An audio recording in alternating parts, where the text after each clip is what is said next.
Oh, Alfred. Alfred. I mean, Later. Well, yeah, we'll get there. I'm Alfred, you guys are Batman and Robin. Does that mean you're going to get straight? Alright, Alfred, yeah, get us some drinks. Hello, everyone, and welcome to our weekly modern tournament here at Grey Ogre Games. It's round 1 of More Than Modern. My name is Mick. I'm one of your hosts alongside the suit, Mr. James Church-Morley. Mick, how you doing? You were notably absent last week. What happened? I was here man? last week. Oh, you were last here Wednesday, last week. I was here last Wednesday. I was alone. Oh, I was alone on Friday. Alone on Friday. Yeah. For Final Fantasy. God damn it. Yeah, I'm not going to do that one. I was actually, No? I was in Korea. Yeah. Yeah. Well, Final Fantasy is fine. Not that I Like, can you cast that game either. Yeah, come on. You can totally do it. Like, do you play any Final Fantasy games? I've played Final Fantasy games. Yeah. I've actually played the card game. I played it the first day it came out in the UK. I went to the pre-release for Opus 1 and got my starter deck. So I have had a Tidus starter deck. Yeah. It's like insane. The the FF10 starter deck is like Was it insane. good? Like once you get like Riku on the board and like Yuna as a backup. I think the starter Yuna was a Yuna forward. And what's her name? Pain forward. Pain. Yeah. Oh man, Pain is like, yeah, it's free. You land her, you untap 3 resources, draw a card. Feels so good. That is you know. No, it was didn't know. What 1 minute 40 seconds and we're already off topic. Yeah, we're just gone. It's gone. Since when have you all tuned in to watch, Magic the Gathering, or to listen to Magic the Gathering? You can watch all you want, but we're never getting off. We can't promise anything. Yeah, it's not in the terms and conditions. Exactly. There's no. And we were watching a match here between Yang Ting and Kelvin on the left and right, I believe so. It is. It's Yang Ting, yeah. And that's Both of them are wearing dark blue, which is like really hard to figure out. Wow, we're going for the Wow. So Yang Teng start on the Sacred Foundry tapped, which suggests to me, I don't know, maybe it's Kiki control or something, or maybe one of these Naya Kiki, decks, Kiki Chord, or it's just combo. Yeah. I'm just gonna combo you out. Really, I feel like wants a green mana to start with, perhaps for a Bed's Paradise or a Noble Hierarch rather than a tapped Sacred Foundry. It looks like Yang Ting is here playing some form of scape shift, like the Naya scape shift. Okay. Explore here gets to join an extra card and lay an extra land. So this is interesting. I really haven't seen a lot of Naya scape shift. Honestly, scape shift normally in just green red, or there's the splash for they have the Teamer as well. There's a Teamer scape shift as well. Cryptic command scape shift. Oh man, that is like so greedy. Yeah. Like how greedy do you have to be? Like this Very greedy. I mean, Very. I guess I don't know. We don't have the deck list, so we don't necessarily know what he's dipping into white for. But you feel the core of the deck wants to be some green red, some mana ramp, some mountains, Valakuts, and then escape shift to go and get you more mountains when you've got the 6 lands. Right? Exactly, but yeah, let's see, how Yang Ting navigates this. Hour of Promise in hand. That's a rare card to see. I love it. You like it a lot. I love it. Yeah, I love it. You gotta say it like the what's his name, Mike Myers in Austin Powers. I like it a lot. Yeah, baby, yeah. Isn't that BTL scape shift? What's BTL? It's Bring to Light. Oh, Bring to Light. So it could have. Oh yeah. So that's true. So that would have the. I guess that's going to at least 4 colors for. Oh yeah. For blue as well. Oh, there's and then you can cast it for 4 different colors. The mana and get a card with converted mana cost 4 or less, which is scape shift obviously, and then you cost scape shift. Mm-hmm. Just seems like it sacrifices some consistency. Oh, for sure. So we'll bring up Bring to Light. Yeah, Bring to Light. Like it had a lot of promise. So it really had a lot of promise. It's one of those cards that when it came out, people were like, "Oh, hello." All of these combos. Yeah. All of these combos. But yeah, it enables you to search your library for a creature, instant, or sorcery card. So only these 3 types of cards, and with converted mana cost of less than or equal to the number of colors of mana you spend to cast Bring to Light. So maximum 5 mana cost, of course. Yep. Of course, there's only 5 colors. So, this deck only runs 4 colors. It has blue, I think. And we'll see what Yang Ting does with it. But so Kelvin has assembled. He's assembled Tron. Yeah. With a little bit of help. He's gone through his deck a bit, but he's got a Tron on turn 3. Unfortunately, he tapped some lands beforehand. Yeah, so he's got no mana, so he's added a non-matching Tron land. Here's where we come unstuck again. It's fine. He's got Tron. This is how you mess us up. Yeah. Play, guys. If you're playing in the tournament, you want to play Tron 9th edition lands. Right, the one with the white borders, because they have very clear pictures. The tower is a black tower. The tower is a tower, not a power plant. Not some sort of Renaissance art piece. Yeah. This looks like a mine. And thanks, man. Artistic impression. Yeah. And then Yang Ten had a Sakura Tri-Builder, which he's sacrificed to go and get a basic mountain taps, untapping 5 lands. This is interesting. He's not, he's not thinning out his deck. I guess he wants more lands, but yeah. So Windswept Heath, and then tapping 2 for a Prismatic Omen. Prismatic Omen here, yes. And so he's able to scape shift. Means I'm gonna kill you now. So Prismatic Omen turns all your lands into every basic land type. So means he's gonna scape shift, find 4 Valakuts. Just two random cards. 4 Valakuts, and each one of them triggers.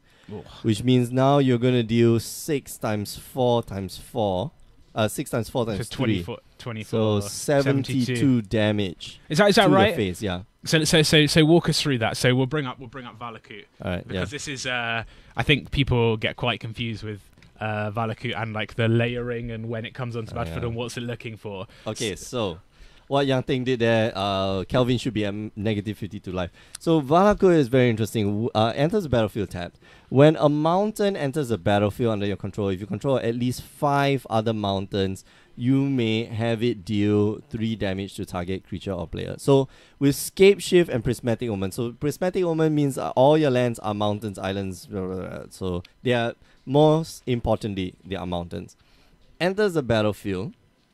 It sees 5 other mountains and 4 Valakuts. So all 4 Valakuts are going to trigger, which means that 4 Valakuts are going to deal 3 damage to target creature or player. And then the other Valakut enters, and again you see 4 triggers. Another Valakut enters, it sees 4 triggers. Another Valakut enters, 4 triggers, and the last 2 lands, of course, enter, and you get 4 triggers. So that's 6 times 4 triggers each, which means that's 24 triggers each with 3 damage on it, which means that it's 72 damage. 72 damage. Yeah. Even what's that? Soul Sisters. Yeah, the Soul mono. doesn't get up to that kind of life total. You rarely have that. The only point of time I think in standard where there was one point of time in standard where you could go up to 200 something life total. That was the green-white life gain deck in Theros. That was dumb. I guess the thing is the only deck is if they have the green-white counters company deck that has Devoted Druid, and then but you still can't gain it. You have to find a way to sacrifice a kitchen finks, I guess, to keep bringing it back. So you gain infinite life. Yeah. So that's a quick one. So that's the only other way I think in Modern that you want to be able to gain infinite life. And DXEX is asking, is game 1 round 2? No, round 1, game 1. Yeah. Now we're going on to game 2. Why aren't you here? Why aren't you playing your black-green Tron? Everybody's playing Tron. So now you're being hipster about it. Probably playing some sort of everybody else is playing Tron. I was playing black-green Tron before it was cool, right? And then... So both of these decks appear to be sort of the combo decks which don't really care don't have that to much, really, or they don't really care. Yeah. You know, we saw Kelvin had a natural turn 3 Tron. Okay, he didn't necessarily get to spend all of his mana in each order because he had to, you know, sacrifice the stars and the cantrips to get through to find the library. But turn 3 Tron, 7 mana, turn 4, he's dead. And he's still, you still die, didn't even do much. It's incredible. I guess these decks really just want to, you know, play against. They want to play themselves pretty much. Yeah. To put it that way. Play against their deck. Yeah. Against the deck, yeah. Who do you think's favoured in this sort of matchup? Do you think Tron can be quick enough to beat the Scape Shift? I doubt it. I think Yanting definitely has the upper hand. The fact that you can ramp on starting on turn 1. With the Search for Tomorrow. Yep. Like it's incredible because by the time you get to like turn 3, like we just saw, Yanting got to go first. Like turn 4, he pulled out Escape Shift, and with 2 other ramp spells in hand as well. So, you know, there's no telling like what Yanting can do, especially now he's playing blue. Which means that he's got access to counter spells. Yeah, maybe. And so we don't, you know, obviously we don't know how deep the blue goes, but something like a Disdainful Stroke, for example, which is a card that a lot of the decks side in against the Eldrazi to stop a quick Thought Not Seer or Reality Smasher would be so good. It seems that Thought Not Seer is something Kelvin needs to land on turn 2, for example. Oh, for sure. To disrupt. Because he has very little in the way of... You want to go like turn 3, definitely have Tron. Like you want to have 2 Tron pieces plus the Expedition map. Yeah. Right? Or like turn 1 Chromatic Star into turn 2 what you call it? The Mindstone. not Mindstone, the one that looks through 5 cards. Oh, Ancient Stirrings. Okay, yeah. DXEX one saying in before sideboard. Witchbane Orb. Only in the Lantern control decks, you know, bring it in so nothing can ever target them. Yeah, you know. You never know. Kelvin might be running Witchbane Orb as well. Kelvin Chen here, our LCQ 1 winner, saying Tron boring. Yeah. You might see quite a lot of it at the Invitational. Though, Calvin, it's quite. Sorry, Kelvin, but you either play Tron or you play Burn. Or you play against those 2. So full stop. Like this is. That's such a that's.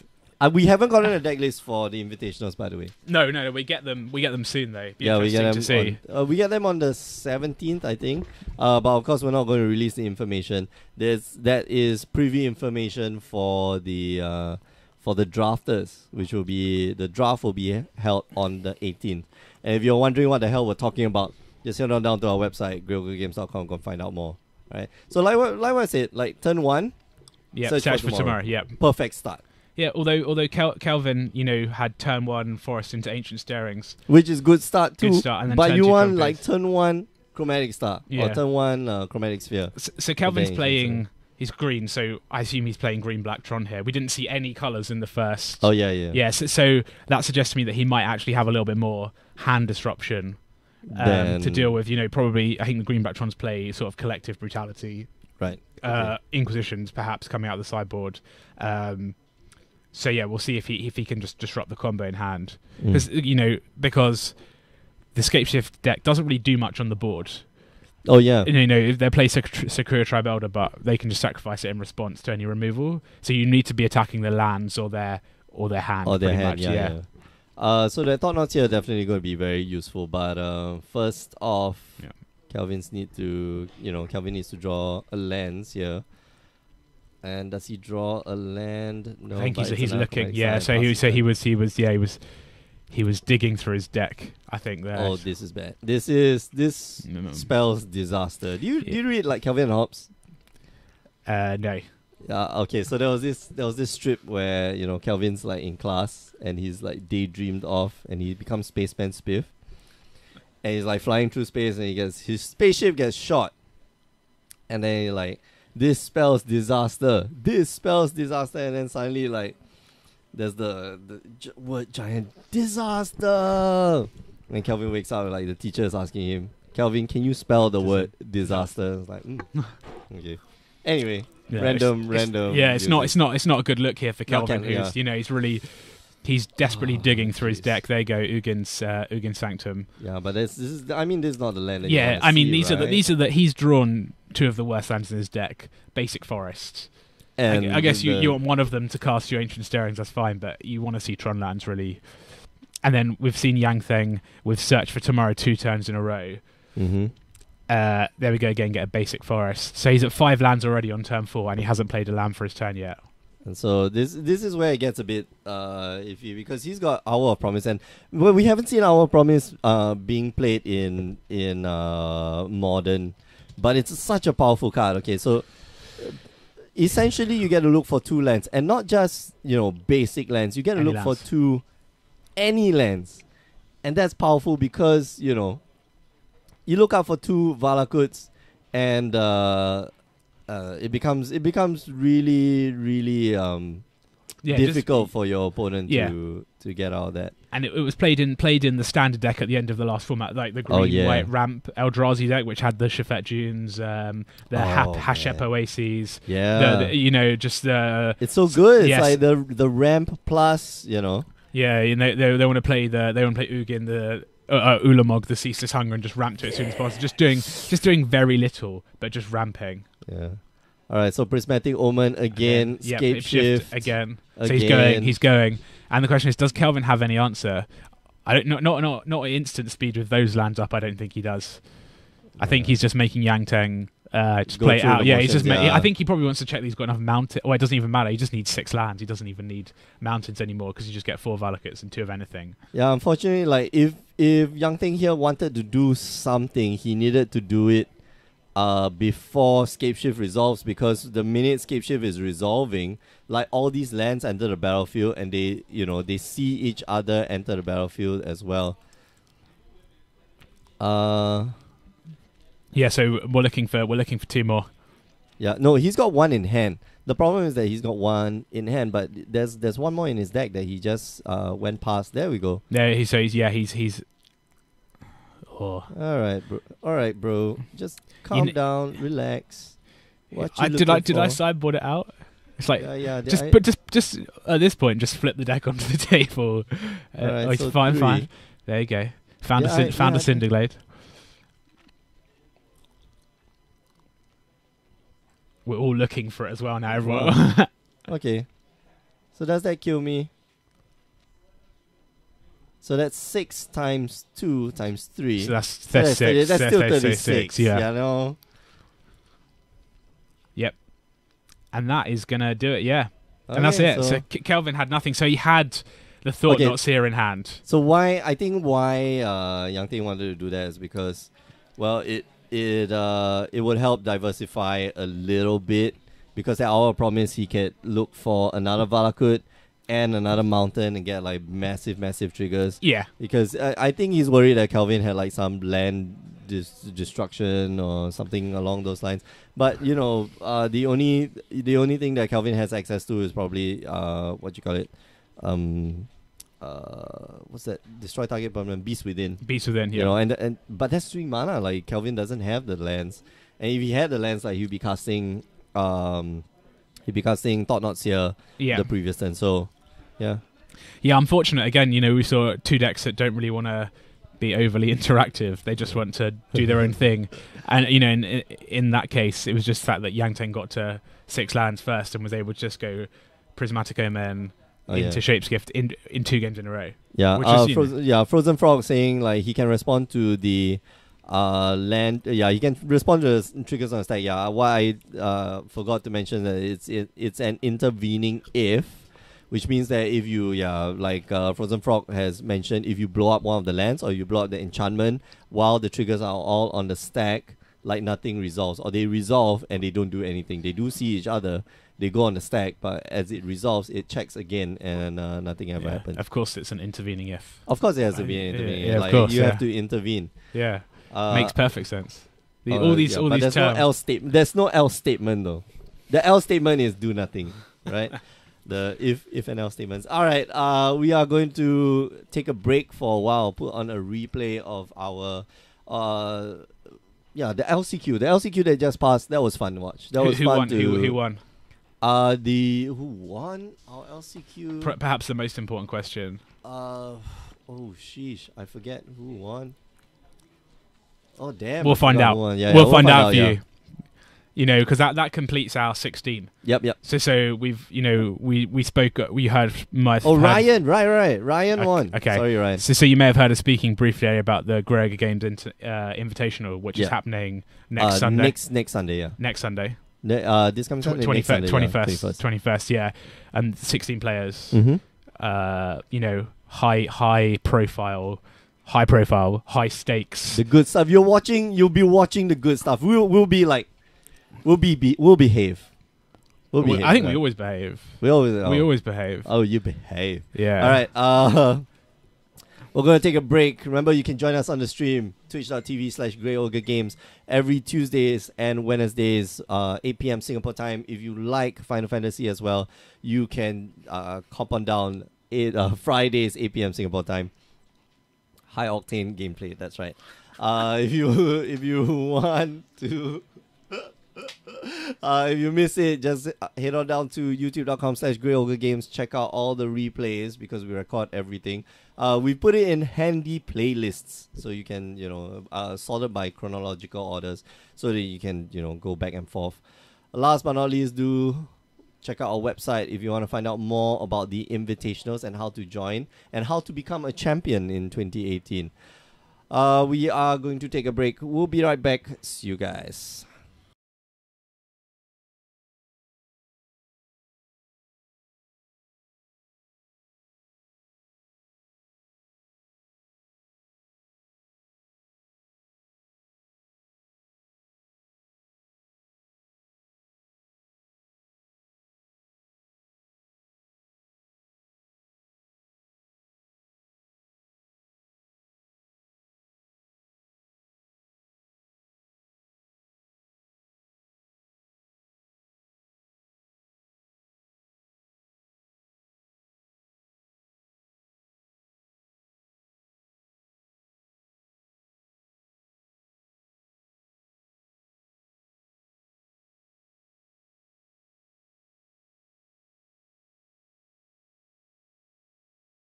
Hello everyone and welcome to our weekly modern tournament here at Grey Ogre Games. It's more than modern. My name is Mick. I'm your host for tonight. We are watching the match here between Samuel and David. Haven't seen David in a long time. Glad he's here to play as well. Yeah. Table 4 is our feature match. So by the end of the night, I don't think you're gonna see a 3-0 match. But we're going to see, a 2-0 match. But we're going to see, X1. Samuel here looks like he's playing Burn. Naya Burn looks like. And David, I'm not quite sure what David is on. But David always brings the weirdest decks. The Brewer's Corners decks. So let's see, what he's bringing here tonight. And good evening to everyone. And if it sounds a bit weird, it's because... I'm a little under the weather. Actually, a lot of people are under the weather. Wilson here has like a sore throat. I'm also having a sore throat. So if you hear me, like, just adjust my throat a little bit, like every, once in a while, give it a clear. Just forgive me and forgive us for such our discretions or our transgressions. I mean, is David playing mono blue Tron? No, he's playing blue-white, looks like. Starts off in an island and just passes the turn. Okay, so this will be interesting. Blue-white versus Naya Burn. And Samuel here, well, the best start, of course, having one-drop creature. Either in the form of Goblin Guide or Monastery Swiftspear. And, of course, he goes for a Monastery Swiftspear. And David here happens to draw up the... Flooded Strand off the top, which is unfortunate. So he goes for the other blue source, probably because he's got a white source in hand already. I think there's a white source. Danny says he's also having a sore throat. So Danny, did you give us all the sore throat? Did you really? Went around going, licking all the loose bottles here and there. And then when we drink it, we get the sore throat. Maybe there's something in the air. Maybe it's the season. Season to be sore.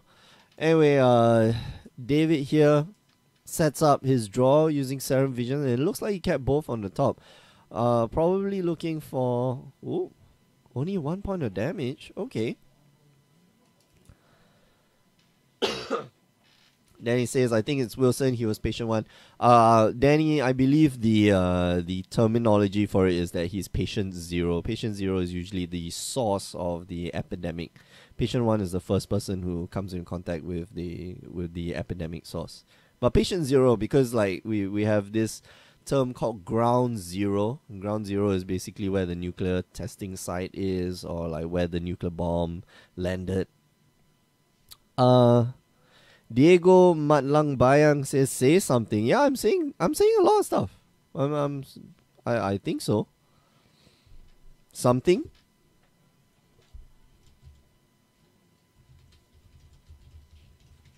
Is the audio, those in the chat, please let me know. Is the audio kind of messed up? Because, yeah, I like to know if the audio is okay, that you're hearing me A-okay. And let me know if the, oh, okay. Alright, so Vendilion Click here, gonna get taken out by a Searing Blaze. Wow, and that's a lot of damage. That is a lot of damage.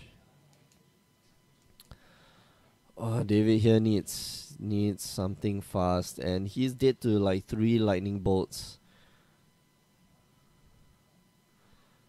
Sweeper or bust, maybe. Oh, he does have the Day of Judgment in hand, but not enough mana. Oh, this is not good. This is not good. He's got the Spell Snare in hand, but I think he's dead to two lightning bolts on attack here. Lightning bolt. So 2 burn spells. Okay, so 2-3 damage burn spells here will spell the end for David, or 1-4 damage burn spell. Because he's got to counter it. Alright, so he goes Cryptic Command, tap all your guys. Tap and draw. Okay.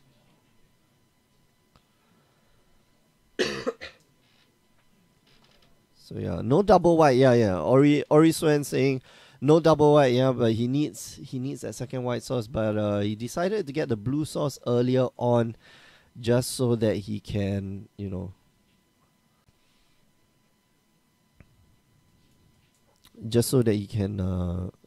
get some, cast the Cryptic Command that was already in his hand, and the Vendilion Click that was already in his hand. So yeah. I see Ori Suen also put there no WW. Yeah, no more wars, please. No more wars. Wars are bad for humanity. He's got another Cryptic Command in hand, but just missed the land drop, unfortunately. The problem is that, yep, Cryptic Command, just really easy out. Okay, draw.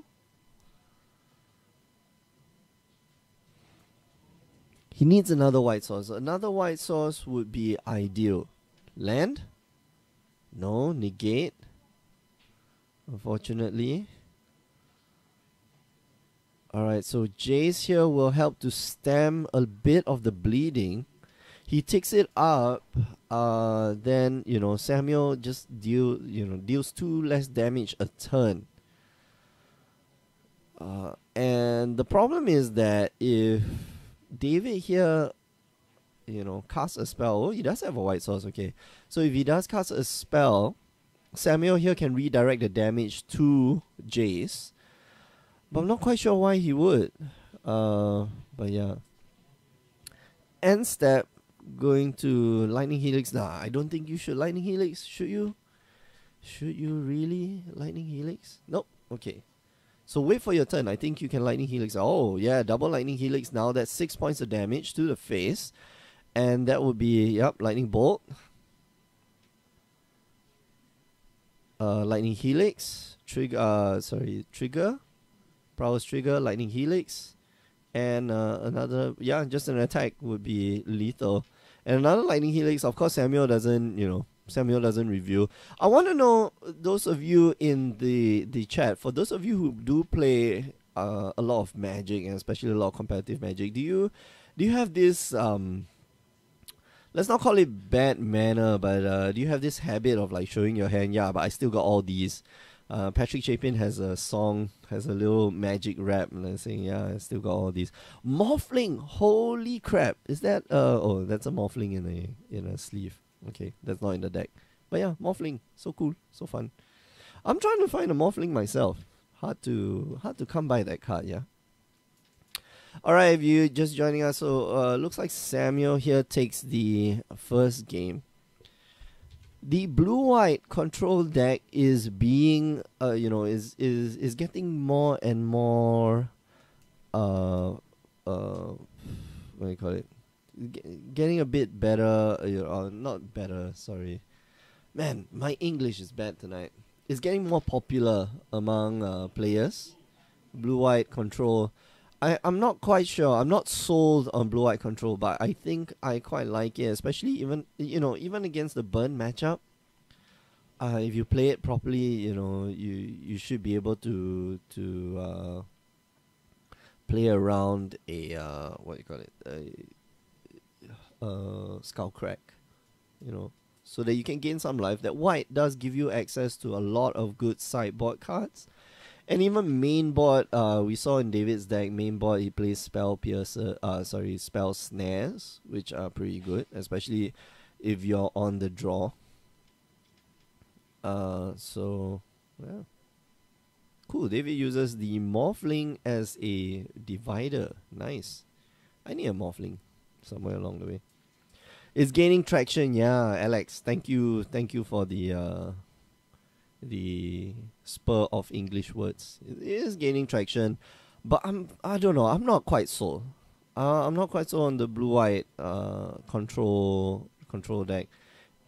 I guess it's good against Grixis, Death Shadow, or Death Shadow decks in general. But yeah, like I said, I'm not entirely sold on the deck yet.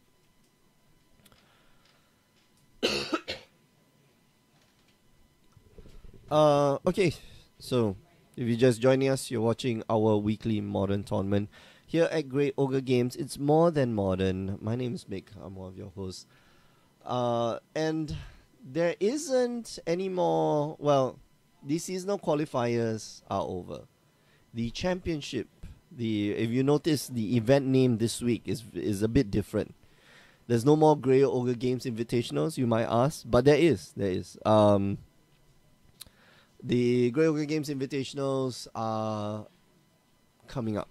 The championship will be in January 21st, and the top 14 players have already been locked. And this Saturday, if you have 10 championship points, you can take part in the last chance qualifiers, which will be standard. And yeah, if you don't have 10 championship points, it's okay. How about you trying it again next year? Come back, try again next year, and see if you can make it to our championships.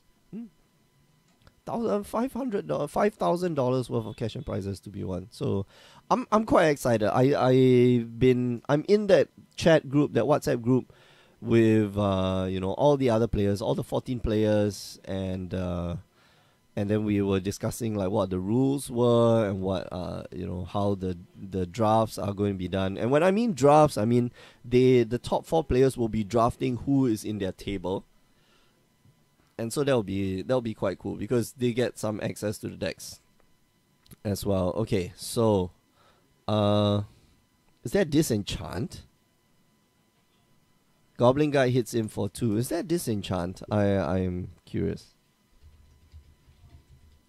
I don't think it is, right? What is that card that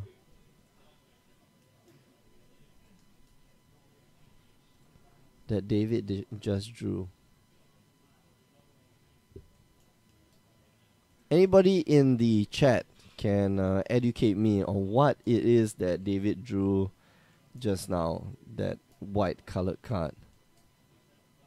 Is it this? Right? I'm not crazy, right? No, I don't think so. I don't think it's disenchant. Anyway. Eidolon of the Great Revel.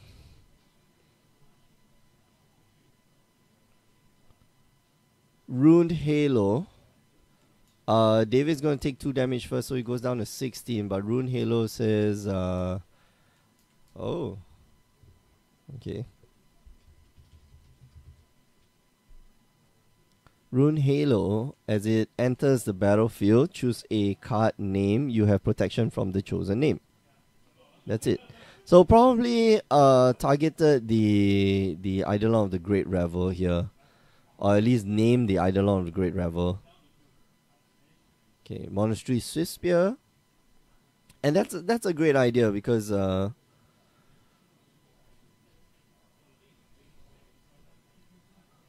Samuel here playing a very, very dangerous game, going down to 12 here, but David dropping down to 7 after the Monastery Swift Spear beats in. So that's 7 points of damage, going down to 9, and going down to 10, and then the Monastery Swift Spear for another 3. Spraying Seas, gonna try to draw a card, give me a land, and David here is just stuck on land. He needs another land. Damn it, give me a land. Spraying Seas is not enough. David here going down to 6, and no.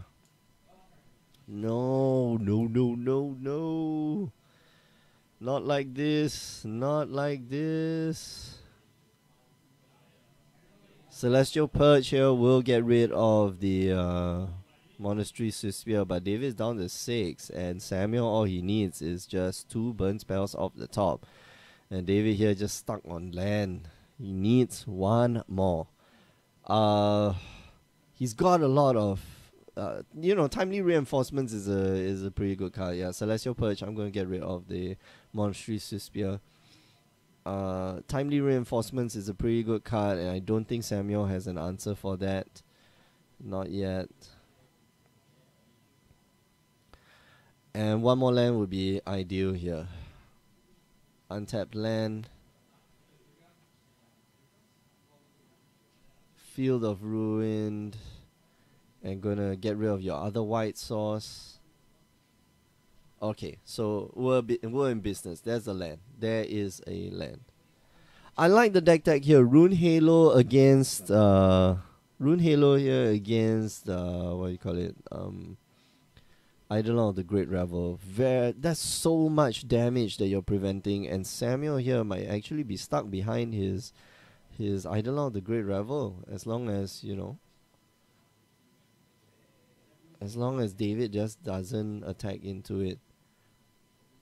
Gonna try, I think, Gideon of the Trials. And the cool thing about Eidolon, the cool thing about Ruined Halo is that it gives you protection from the name card, which means that it can't target you. Let's see Eidolon of the Great Revel.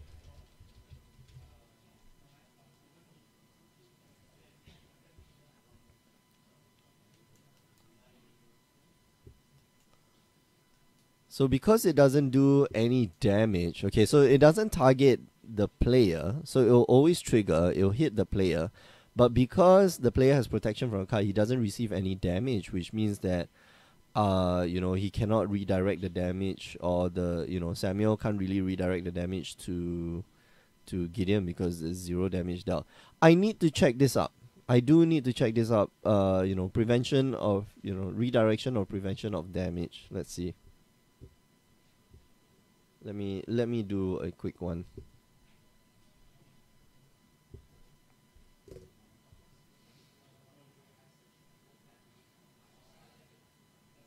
Redirect, damage, prevent.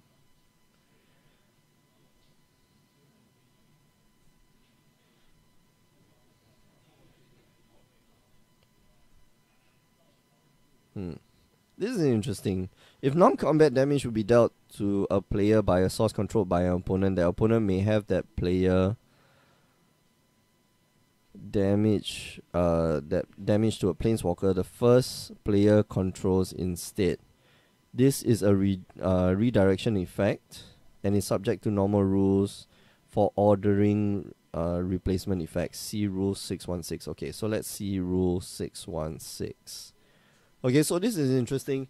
Samuel might actually be able to use the Eidolon of the Great Revel to start pinging down Planeswalkers. So let's see. Comprehensive rules, Rule 616, yeah?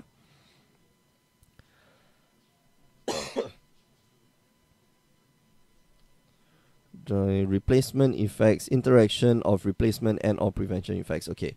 If two or more replacement and or prevention effects are attempting to modify the way an event affects an object or player, the affected object's controller or its owner, if it has no controller, or the affected player chooses one to apply following the steps listed below. If two or more players have to make these choices at the same time, choices are made in active player then non-active player order. See Rule 101.4. So which means that I can choose to redirect first, and then non-active player says, okay, I'm going to prevent the damage, but the damage has already been redirected.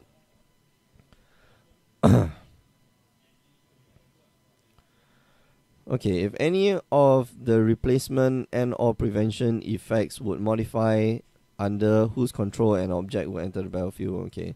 If any replacement will become a copy, I don't know. Yeah. Anyway, we're going to game 3. I think David was able to whip out that win. Fortunately, awesome sauce.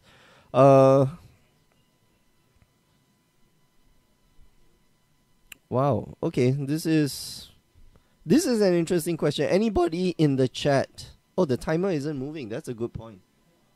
There's 31 minutes left in the round. Let me go and adjust that.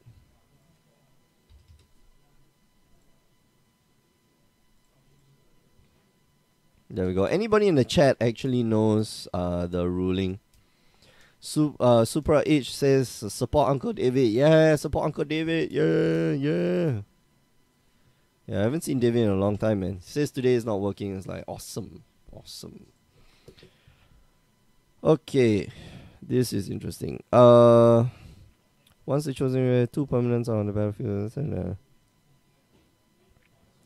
So do you replace first and then prevent? That is the question. So if it's active player, non-active player order, okay, let's search Rule 101.4. Rule 101.4.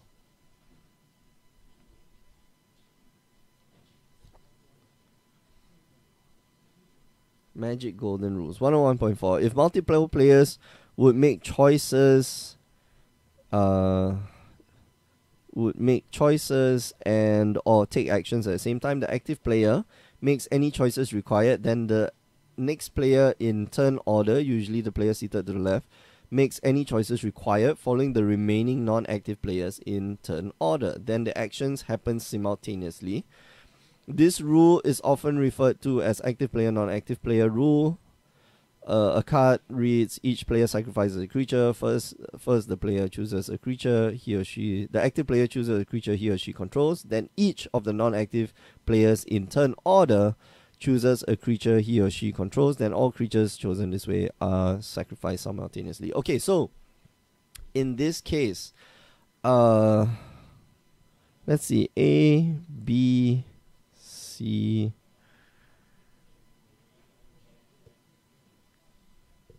Okay, so it stands to reason that what happens is that both effects take place at the same time, which is I'm going to prevent and then I'm going to redirect, and so there is no stack. So you prevent the damage to yourself, which means that there's no damage to redirect to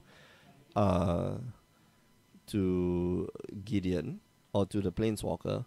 On the other hand, might actually say that there is no damage to be dealt to you because the damage was redirected to the Planeswalker. But I believe the latter, the former is correct. So anybody in the chat can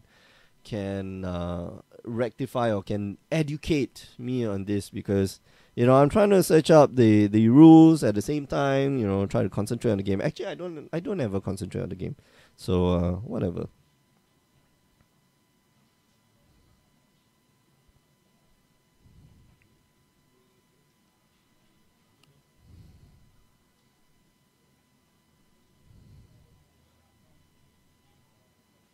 What rule is it? 604, right? 604 point. No, it's not 604 point. It's 606. Nope. Oh no. Oh no.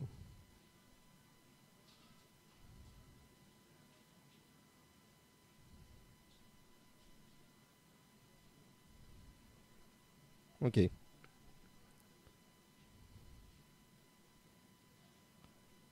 Prevention effects, replacement effects, prevention effects. Okay, that's cool.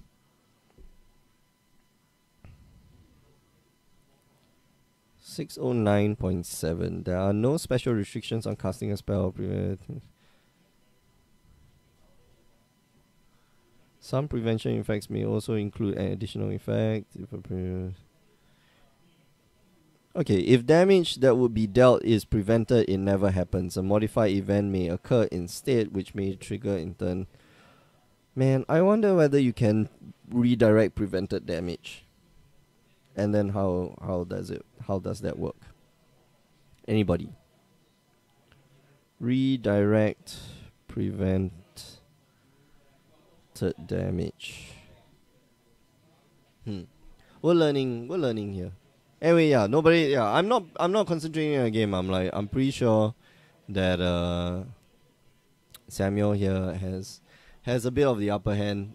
Snapcaster with nothing in the graveyard. I'm just gonna block, I guess. Good blocker. Good block. I'm gonna take one from the Monstrous Spear. I'm gonna move the life counter down a bit.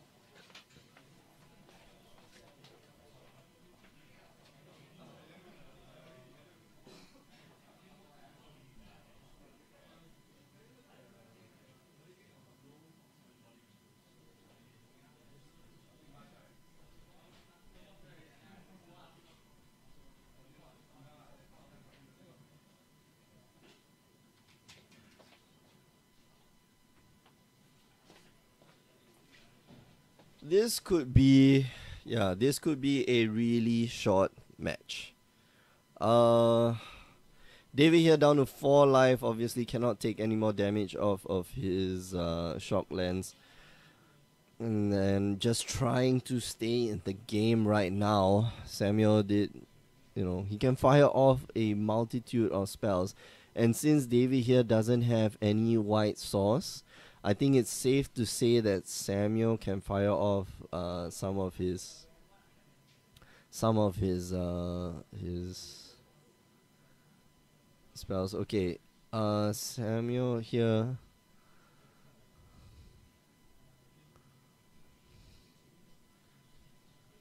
Okay, going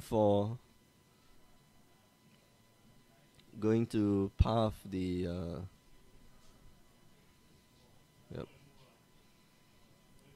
path the Monastery Spear, but in response, of course, Samuel has more than enough burn in hand. So, but David knows that. Yeah, that's unfortunate. Samuel, like against Naya burn, I think the first game is important. You just need your opponent to stumble just a little bit. I think David in that first game, had he had that second white source earlier on, I think he had it. And in one of the games, second game, we saw that David won quite handily. I like the Rune Halo deck tech. And, it's unfortunate that, David just, his second game, he just needed that land. Yeah, and he found it. So, yeah. Anyway, you've been watching the Modern tournament here at Grey Ogre Games. It's our weekly Modern tournament. We'll be back with round 2 in about 25 minutes. I'll put you on a replay. There's a lot of players here today. There's 24 players here today, somewhere there. And usually we don't have that many players. Actually, no. Recently, we've been getting quite a lot of players for Modern. I think more people are interested to play Modern versus Standard right now, which is unfortunate. Standard is quite fun, or Standard should be quite fun, but when there's a mechanic that takes over Standard for more than 2-3 seasons, then it doesn't get too fun. All right, we are going to be back in a short while, so don't go away. But before I go, just want to remind you that you can join us on the stream, twitch.tv/Grey Ogre Games, YouTube, as well as on Facebook every Tuesday and Wednesday evening, 8 p.m. Singapore time, sometimes on the weekends as well.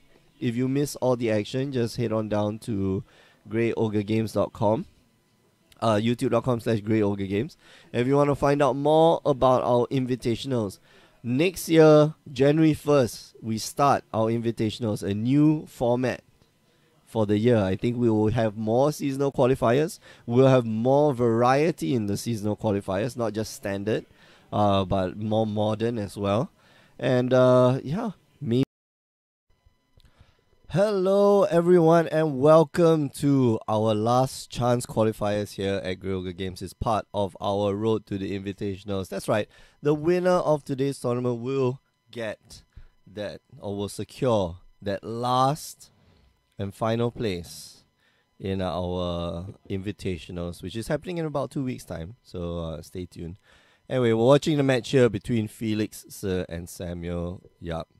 I think I got the names wrong. Sorry, names upside down.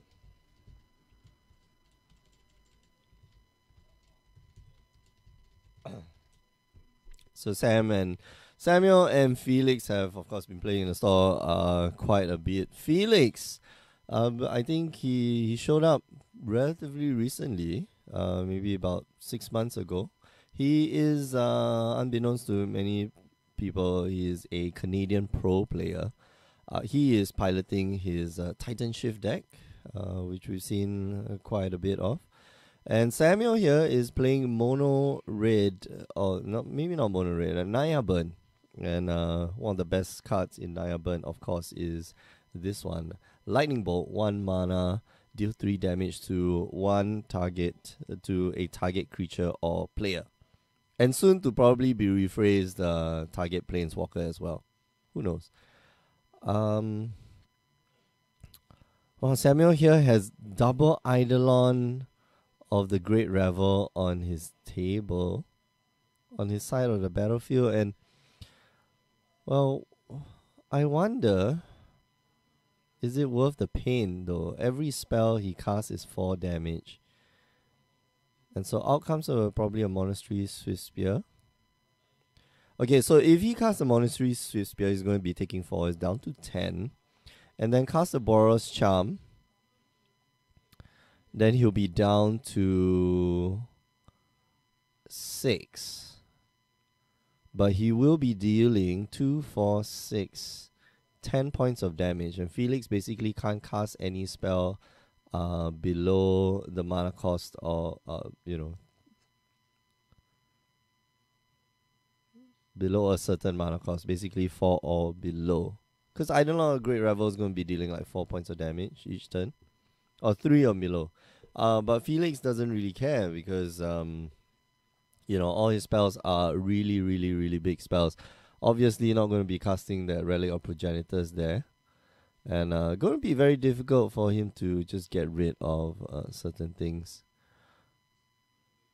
I think Samuel here can pass. No? Alright, so Boros Charm you.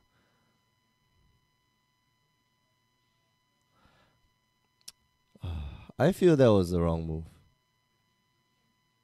I think so. I don't know. Lightning Bolt you. He goes down to 2. He actually goes down to 2, and I don't think there's any way out of this for Felix. He just has to swing in with the Eidolon of Great Revel. So a little bit slow. I think Felix went first. I think Felix went first. But yeah, Samuel able to take that game away from Felix. Yeah, a little bit slow, but I think post board, There should be a little bit of difference, especially with the number of lightning bolts that Felix is running. Maybe we can take out those relic of progenitors and stuff like that. Not gonna be terribly useful. Kelvin Chen saying, "Wow, why this LCQ got streamed? Then LCQ 1 no stream." Kelvin, that weekend I'm kind of sick, man. Hey, you got to be, think about the caster, please cause not every week I'm free, not every week I'm well. Even now you can hear like there's a bit of, a bit of a frog in my throat. But yeah, I'm here today, and yeah. So be glad, I suppose. I'm glad that you're here. I'm glad that you're complaining that there's no stream, which really, in actual fact, we should have more. We should have more, at least local, maybe not local, but regional coverage for Magic the Gathering. Blue Diamonds MTGO on the Twitch chat saying new phrase should be any target. Oh, any target. How about target land? Like deal 3 damage to target land. Any target. So yeah, that'll be weird. And like now your Planeswalker is itself a target, which means that, well, that's the rumor mill lah. We haven't really confirmed that, but it's pretty much confirmed, I suppose. But yeah, being able to hit one target is and your Planeswalker being an additional target or separate target is gonna be a little bit game changing, because now you can direct damage to the player and hit the player and the Planeswalker at the same time. Previously, you can only hit the player, and you couldn't hit like multiple Planeswalkers at the same time. So if you cast something like Rolling Thunder, you can't like hit Planeswalker. Okay, deal them damage. So the way they got around that is like Magma Quake is deal X damage to all players and all creatures and all Planeswalkers. All creatures without flying and all Planeswalkers or something like that. And things like Hour of Devastation also, it worded the same way, very awkwardly worded. So yeah. Prismatic Mage is asking, how was the turnout today? Today we have 21 players, is that 22 players? Vying for the last spot in the seasonal qualifiers. So yeah, it's a slightly larger turnout. It's going to be a 5-round Swiss followed by a top 8 cutoff. And so yeah, players are going to be at it. Today, we see the likes of Felix, Ryan, Meng Xuan, Jian is also here trying to get in. Yao Qing is here. Who else is here? Oh, Kelvin Chu, yeah, notably Kelvin Chu is here as well.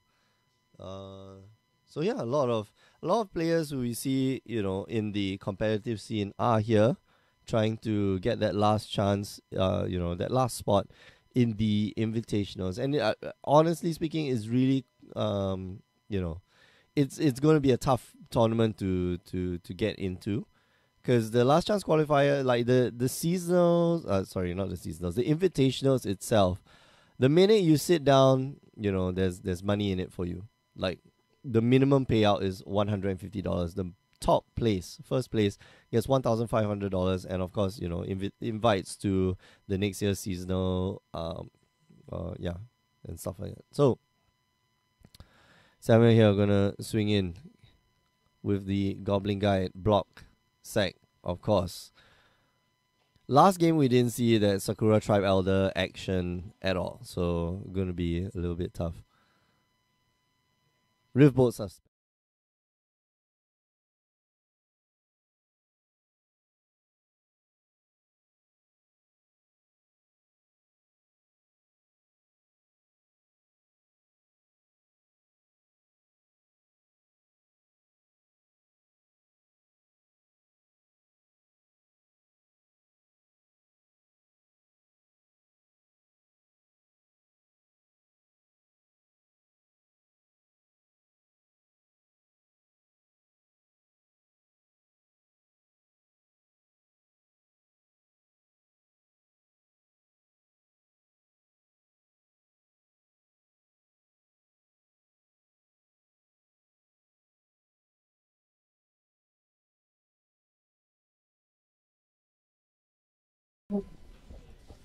Hello everyone and welcome back to our weekly modern tournament here at Grey Ogre Games. My name is Mick, I'm one of your hosts alongside the suit, Mr. James Church Morley. Mick, round two. And we've got a special guest. Yeah, we got a special guest. The force imbalancer. I sense a disturbance in the force. Danny, sit. I'm Yoda. Yeah, okay. Alright, that's nice. That's nice, Danny. Anyway. Come here to be roasted for 50 minutes. Yeah, I know. Like, yeah, why would you like to get yourself tortured like this when you could actually be playing Magic the Gathering? I wish I could play today, but But yeah, too many players. Even numbers. Anyway, we're watching a match here between Andrew Tan on the left and Yong Lun Tiong. Yong Lun. Andrew's got some great sleeves. Yeah, Magic the Gathering. It's the Eternal Masters Force of Wills. Yeah. if I'm not mistaken. Is that not? Andrew's playing the Esper, then Yonglun's probably playing Mono Eight. Oh man. But look at the sleeves, like they're peeling on the corners. Does it look like? Yeah, it looks like they're peeling like. Yeah. Oh, that's the Ultra Pro sleeves. He needs to change those sleeves. I hate Ultra Pro. Like, Okay. Them. Love the design. But wait, before we get into the game, it's 30-second platform. Exactly. Love the design. The Ultra Pro has actually improved their sleeve quality. Like the new Ultra Pro, like, is slightly better. Clips, is that what they're called? No, it's not all those character sleeves, like the Huat Lees and the Vaskas. So those are actually a bit better, but they feel a bit weird because it's gloss on the character side. So it's gloss on the outside where your opponent's looking, but it's matte on the inside. So it feels a bit weird because, like, generally the other set of sleeves is that, it's matte on the outside and then gloss on the inside, right? So it's a bit weird. So being in a card shop, we have immediate access to various types of sleeves to test out the, I can confirm that they are gloss on one side and matte on the other. Whoa. Makes it difficult. Do you not believe me? Makes it difficult to shuffle slightly. Yeah, it's kind of strange. But anyway, Andrew here gonna start off with a fatal push on a Goblin Guide. Yeah, we saw turn 1 Goblin Guide for Young, then turn 2 Monty Swifter getting in for 1. Yeah. It's who do you like in this matchup between the mono red and sort of an Esper control deck? Do you think the mono red is just too quick? I don't know. Okay, so Andrew here had an answer turn 1 to to one of the small guys, but I don't know. Yeah, Yonglun got to go first, and he started off with a Goblin Guide. He didn't follow up with a Monastery Spear, turn 2 with a land and then bolt to the face for 5 points of damage.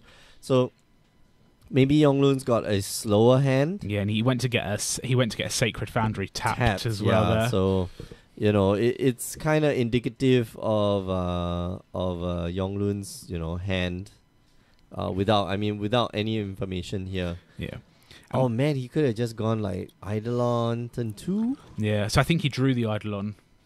Oh, he just drew the Eidolon. I think he drew the Eidolon, right. yeah. So that's pretty good. Yeah. Andrew cracks Polluted Delta. A nice onslaught Polluted Delta. Love it. The originals. Le Original. Yeah. See what, and then go Basic Island.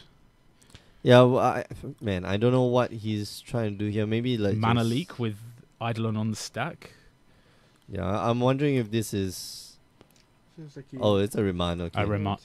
Oh. Is it a remand? Think twice. Okay, so think twice on the stack. So not to take damage. So think twice. So 1 the blue for an instant just says draw a card. Then it has flashback for 2. No, it's 1 in the blue. 1 in the blue on the front side and 2 in the blue on the back on side. On the flashback, yeah. Side, yeah. Flashback is 3. Why did he tap for 2 mana? Because 1 in the blue for the front side of Think Twice, which is blue and 1 generic. Oh yeah. I'm They're like brain farting, man. Why push after declare attacks? You had me question my ability to remember modern cards. I was. Jason is asking why push after declare attacks. So that's the thing. So that was strange. Like Andrew could have waited for the Goblin Guide to attack just now, the last or at least the second turn, Yonglun's second turn, and then flip the card over, see if it's a land.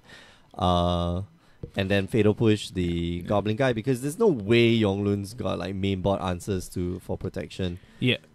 So just an interesting, perhaps just I think Andrew just missed the opportunity to do that there. Okay, so Andrew here gonna probably take 2 for the Fatal Push. Fatal Push, yep. All right, you go down to 10. So Younglan thinking about a Boros Charm, which we've got in hand. So give Boros Charm this is insane. No, but 4 points to the face. And then plus the prowess trigger. He's going for the indestructible. I think he's going for the indestructible play. Dude, 4 points to the face plus 3 more points. Like right now.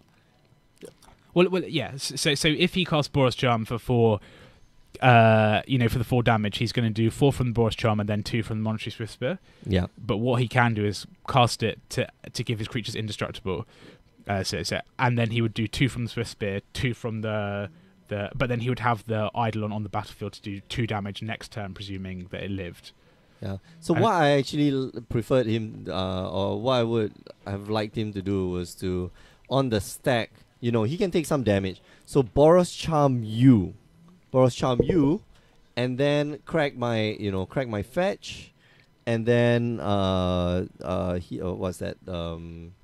The Lightning Helix you. So this forces Andrew, right, to crack his fetch, which means that he takes 1 point of damage, and to cast a probably like a 2 mana spell. Who knows? But Logic Knot is pretty big. Yep. So Logic Knot could be very big, yeah. But if if Andrew had like a Remand or a Mana Leak, like he'd be taking an additional 2 points of damage, which means that he dies anyway. Yep. So. Yeah. See, so I think we've talked about this previously. With Younglan, you want to play and make your opponent have to make bad decisions. Yeah. Yeah. Play in such a way that they have to exile more parts of their graveyard, or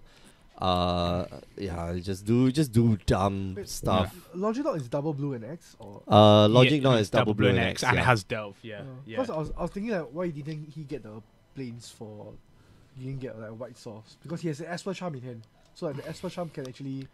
Yeah, but he'll be taking like 2 more points of damage from the. See, I think I saw a basic planes in his deck, when he was going through. So, he could have got double Monetary Spear.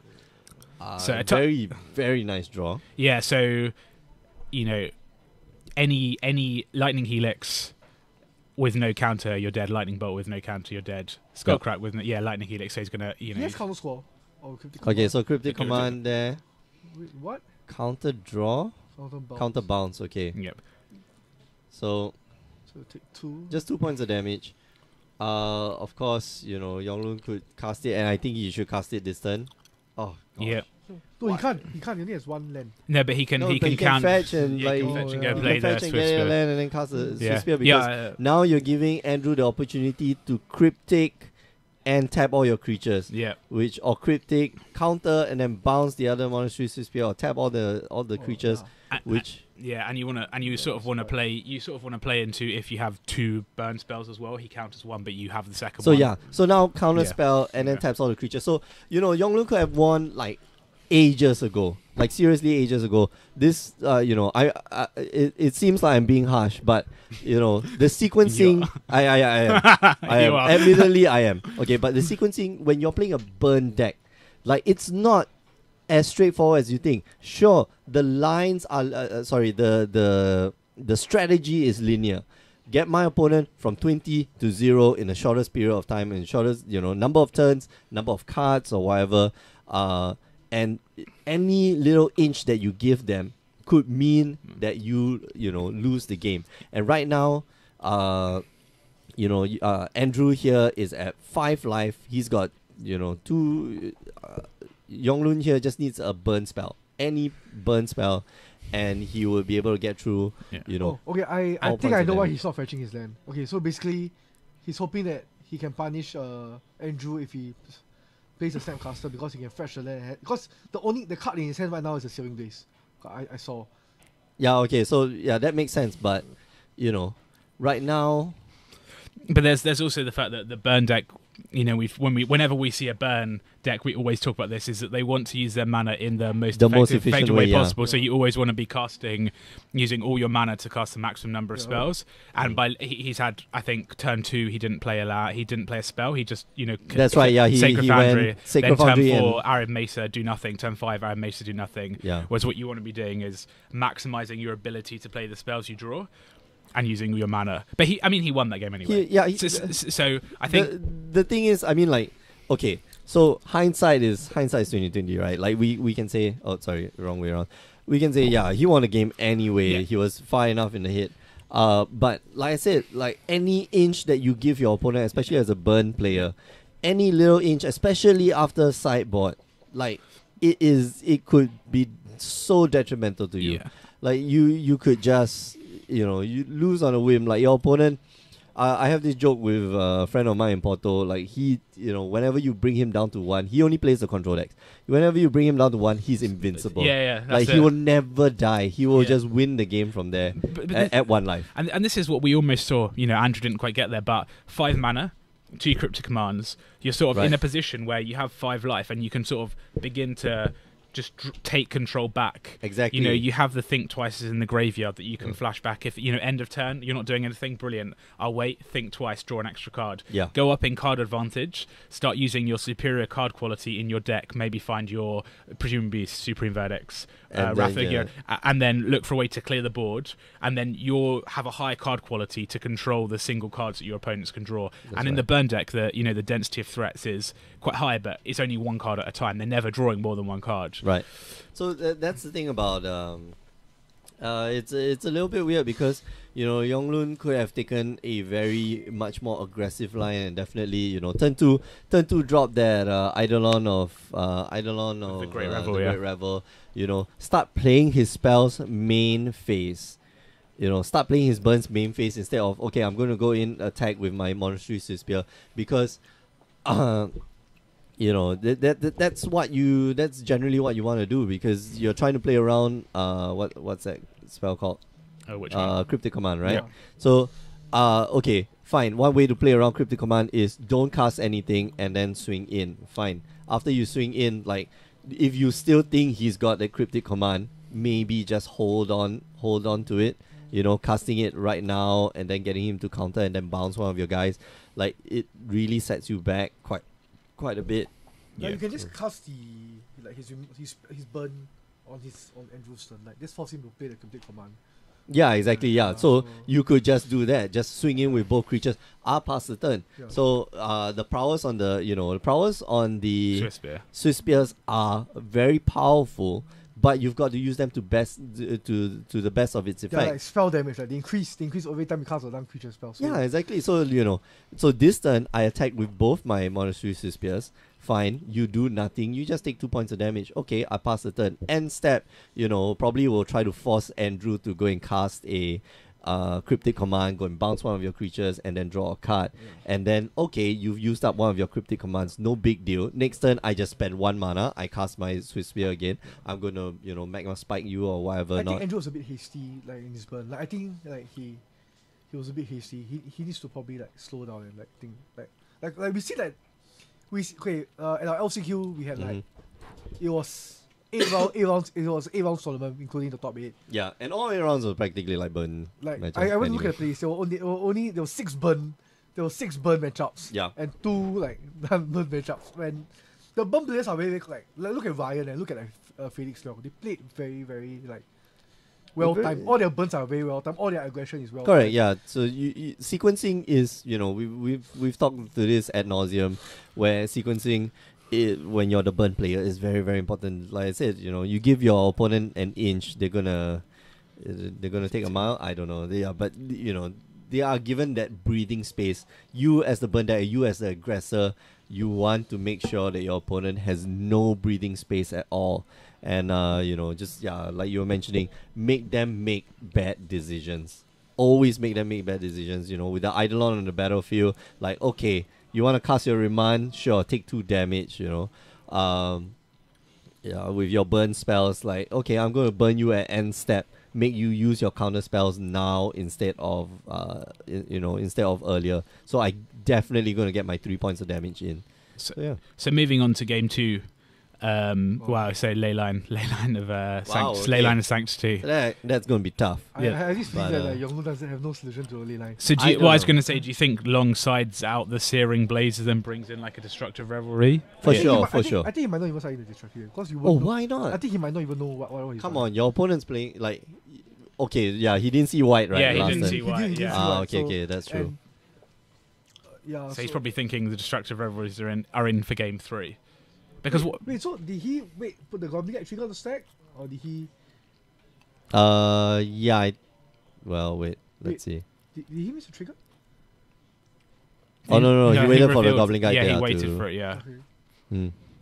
So Snapcast to the draw for Andrew there. Passes back with good Ambush Viper. Yeah, at the moment, yeah. Ambush Viper, pretty good.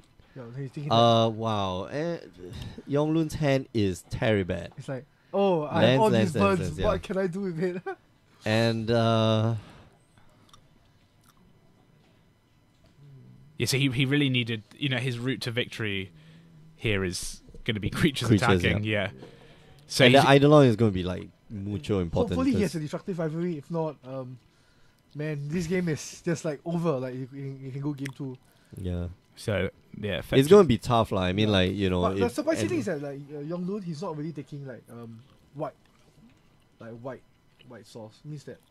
No, his white sauce is in hand already, I think. Yeah, he's got Sacred Founder in hand, so Eidolon and the Great Revel there. Logic not here is the answer. Yeah, answer from Andrew. He's got to be a little bit cautious that at least Andrew has to be a little bit cautious that Destructive Revelry might hit the battlefield. So taking all this damage from shock lands, not exactly the best way to go. I believe it should be at 14, right? Not 15. But so I think Goblin Guide. I think Andrew untaps and then plays a land and just says go, and that's the rest of the game for him. He took 6 points of damage from his lands. Oh yeah. And then so he'd be at 14. Okay. So yeah, I think he plays a basic planes and then says go, presumably, and is happy to play the rest of the game at instant speed in Yonglun's turn. Yeah, just never give Yonglun the opportunity to cast a Destructive Revelry if he has it. But I say Andrew was really quite impressive. He was quite disciplined. He did not take out the white sauce to fetch. The last game. But the last game also he didn't have the opportunity to take out white sauce because. So let's take a look at what the Ozov Charm does. It's Esper Charm, yeah. So it's it's a charm. So it's choose one, destroy target enchantment. Great, draw 2 cards. Destroy target enchantment also works on Eidolon of the Great Revel, by the way. Draw 2 cards or target player discards 2 cards. I think. So I think 2 cards pretty good. So I think he. Did he not do? Yeah, he drew 2 cards. He drew 2 cards. Yep. So second Eidolon. Maybe mistake. Anyway, you can go Snapcaster. Snapcaster take 2 points of damage. Esper Charm 2 points of damage. Or Snapcaster Fatal Push right now. 4 points of damage. Respond to the Eidolon, of course. Then you cast Snapcaster. Oh, yeah. Yep. So that's what he's doing. Yeah, tapping the correct lands. Oh, wow. Okay, so he let it resolve. So this is what... Yeah. What? Okay. As you talk about sequencing, I think he doesn't know about sequencing. I don't know. Andrew's a relatively new player. Yeah, relatively new player. He plays with Jeremy Dior. Okay. What were you expecting him to do there? So you expecting him in response to give the Fatal Push flashback and then only take the 2 points of damage? Yeah. Only to take 2 points less of damage, but Esper Charm here. Well, you saw one. Maybe just save it for the next one. Drawing 2 cards at this point, not too relevant anymore. So the question now is, do you think Andrew will lose because of their 2 points? I don't think so. No, I don't think so. He's at 10 life. He's gonna be able to cast timely reinforcements soon, and I think he would have worked out that Yonglun's sitting on loads of card in hand, which presumably is lots of burn spells that target him. Yeah. And I think he'd work out that as long as he can keep the ley line Sanctity around, he's probably got a good chance of that's probably the most. He has bond of removals. Like, so I think the most important battle now is over the ley line of Sanctity, and he just needs to make sure. He just needs to make sure that doesn't get destroyed, and then he can, he'll be able to take the game in a leisurely manner because his creatures, Snapcaster blocks an Eidolon in the Great Revel or a Goblin Guide quite well. Yeah, that's true. Quite well. No, but that oh wow, okay, so he's gonna go in with Celestial Colony. A bit aggressive. A bit aggressive. Okay, I think it's fine because he has like. Oh wait. Okay, fine. So he's got 2 mana left over, which means that so he can cast Logic Knot. He can cast a negate. Alright, so just let the Snapcaster go. So he takes 4 points of damage. That's okay. So Lightning Bolt on the Snapcaster mage. Yep. That's it. So still possibility to cast the negate. Yeah, I like that. Okay, so I like that he left up. He actually lay a land first and then attack because you need your mana to do stuff.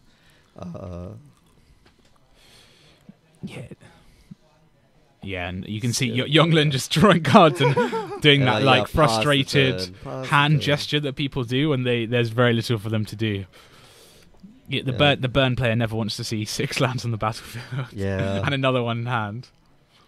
Yep. Oh wow, okay, so Yonglun here might just go and kill that colonnade. And this part's dangerous. Okay, so Lightning Bolt. Oh, okay. Chooses not to. I'm surprised that the Searing Bloods are still in Youngland's deck. Youngland's deck. It doesn't seem, like that sort of like deal damage and then deal incidental damage to the controller as well. It's that good against a deck that has Snapcaster mages. Yeah.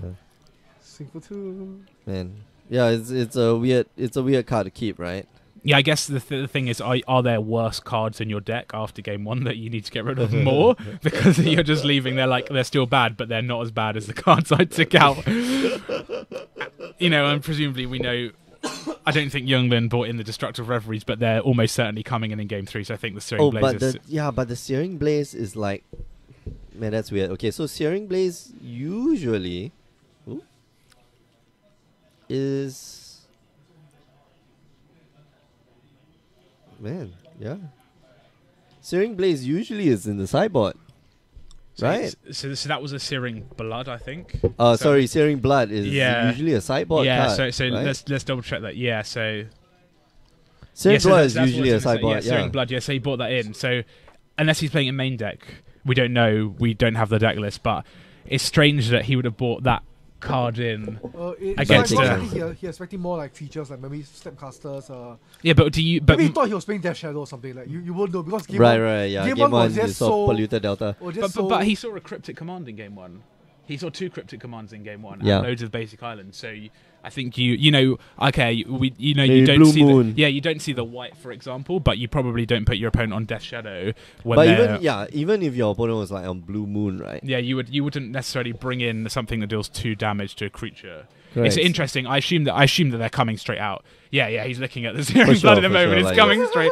It's like the first card that's coming out. Yeah. Not the best idea. So I think he didn't. Yeah. So we see, I think 4 cards coming out there, which I think a couple of Searing Bloods or something else, which are cards I think that he maybe he mis-sideboarded. He needs like Wear and Tear or Destructive Revelry. Yeah, Wear and Tear. Wear and Tear. Sorry, Destructive Revelry. No Wear and Tear. Wear and Tear. Nobody uses Wear and Tear. Please, if you're playing the like burn deck, like you're not. So we had a discussion on stream last week about the Mardu Pyromancer deck. Right, Wear and Tear. No, Wear and Tear is like awesome in the deck. But that was the top 4 of GP Santa Clara. One of the modern players playing the Mardu Pyromancer deck, and I thought, wow, that was pretty good. Yeah, he was playing almost the same. Almost probably card for card the deck that the guy, David was playing. David was playing last week, and I thought, wow, that is cool. Good timing. Like we're ahead of the curve here in Singapore. We're always the latest modern tech.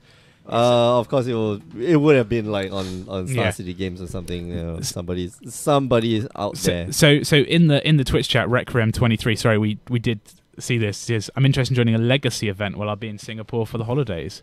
Is there a site where all events are listed? Unfortunately, not. No, that's not where. As a nation, As a nation, not all the events are listed everywhere, but there are legacy events around. I believe Agora Hobby does legacy. Yeah. I believe Jurong, GH does legacy. Games Haven. So, but there's no set place where you can find all this information. I wish there were. But I think you can use the events locator, the WotC events locator.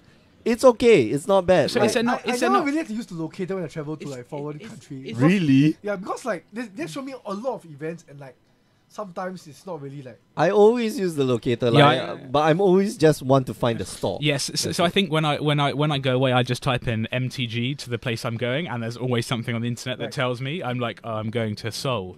Where do I go? And they're like, here are 4 shops you should go to. Like, brilliant, I'll start there. You're back from the holiday, right? Yeah.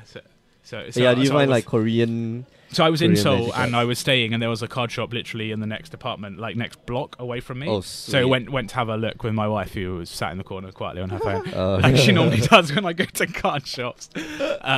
Really nice. It was called Rolling Dice or something like that. It was in Rolling Dice. Okay. They had some trophies in there. It was in Hongdae near Hongdae, which is the Hongik University station.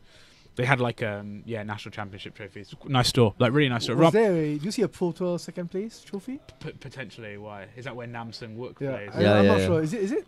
I don't know. I didn't see a trophy. I didn't see a Pro Tour second place trophy. But it was a nice store. It reminded me of here actually, like really open space, clean, lots of tables. Yeah, a lot of people playing. Like Japanese and like Koreans, like the stores are much neater and much like spacious.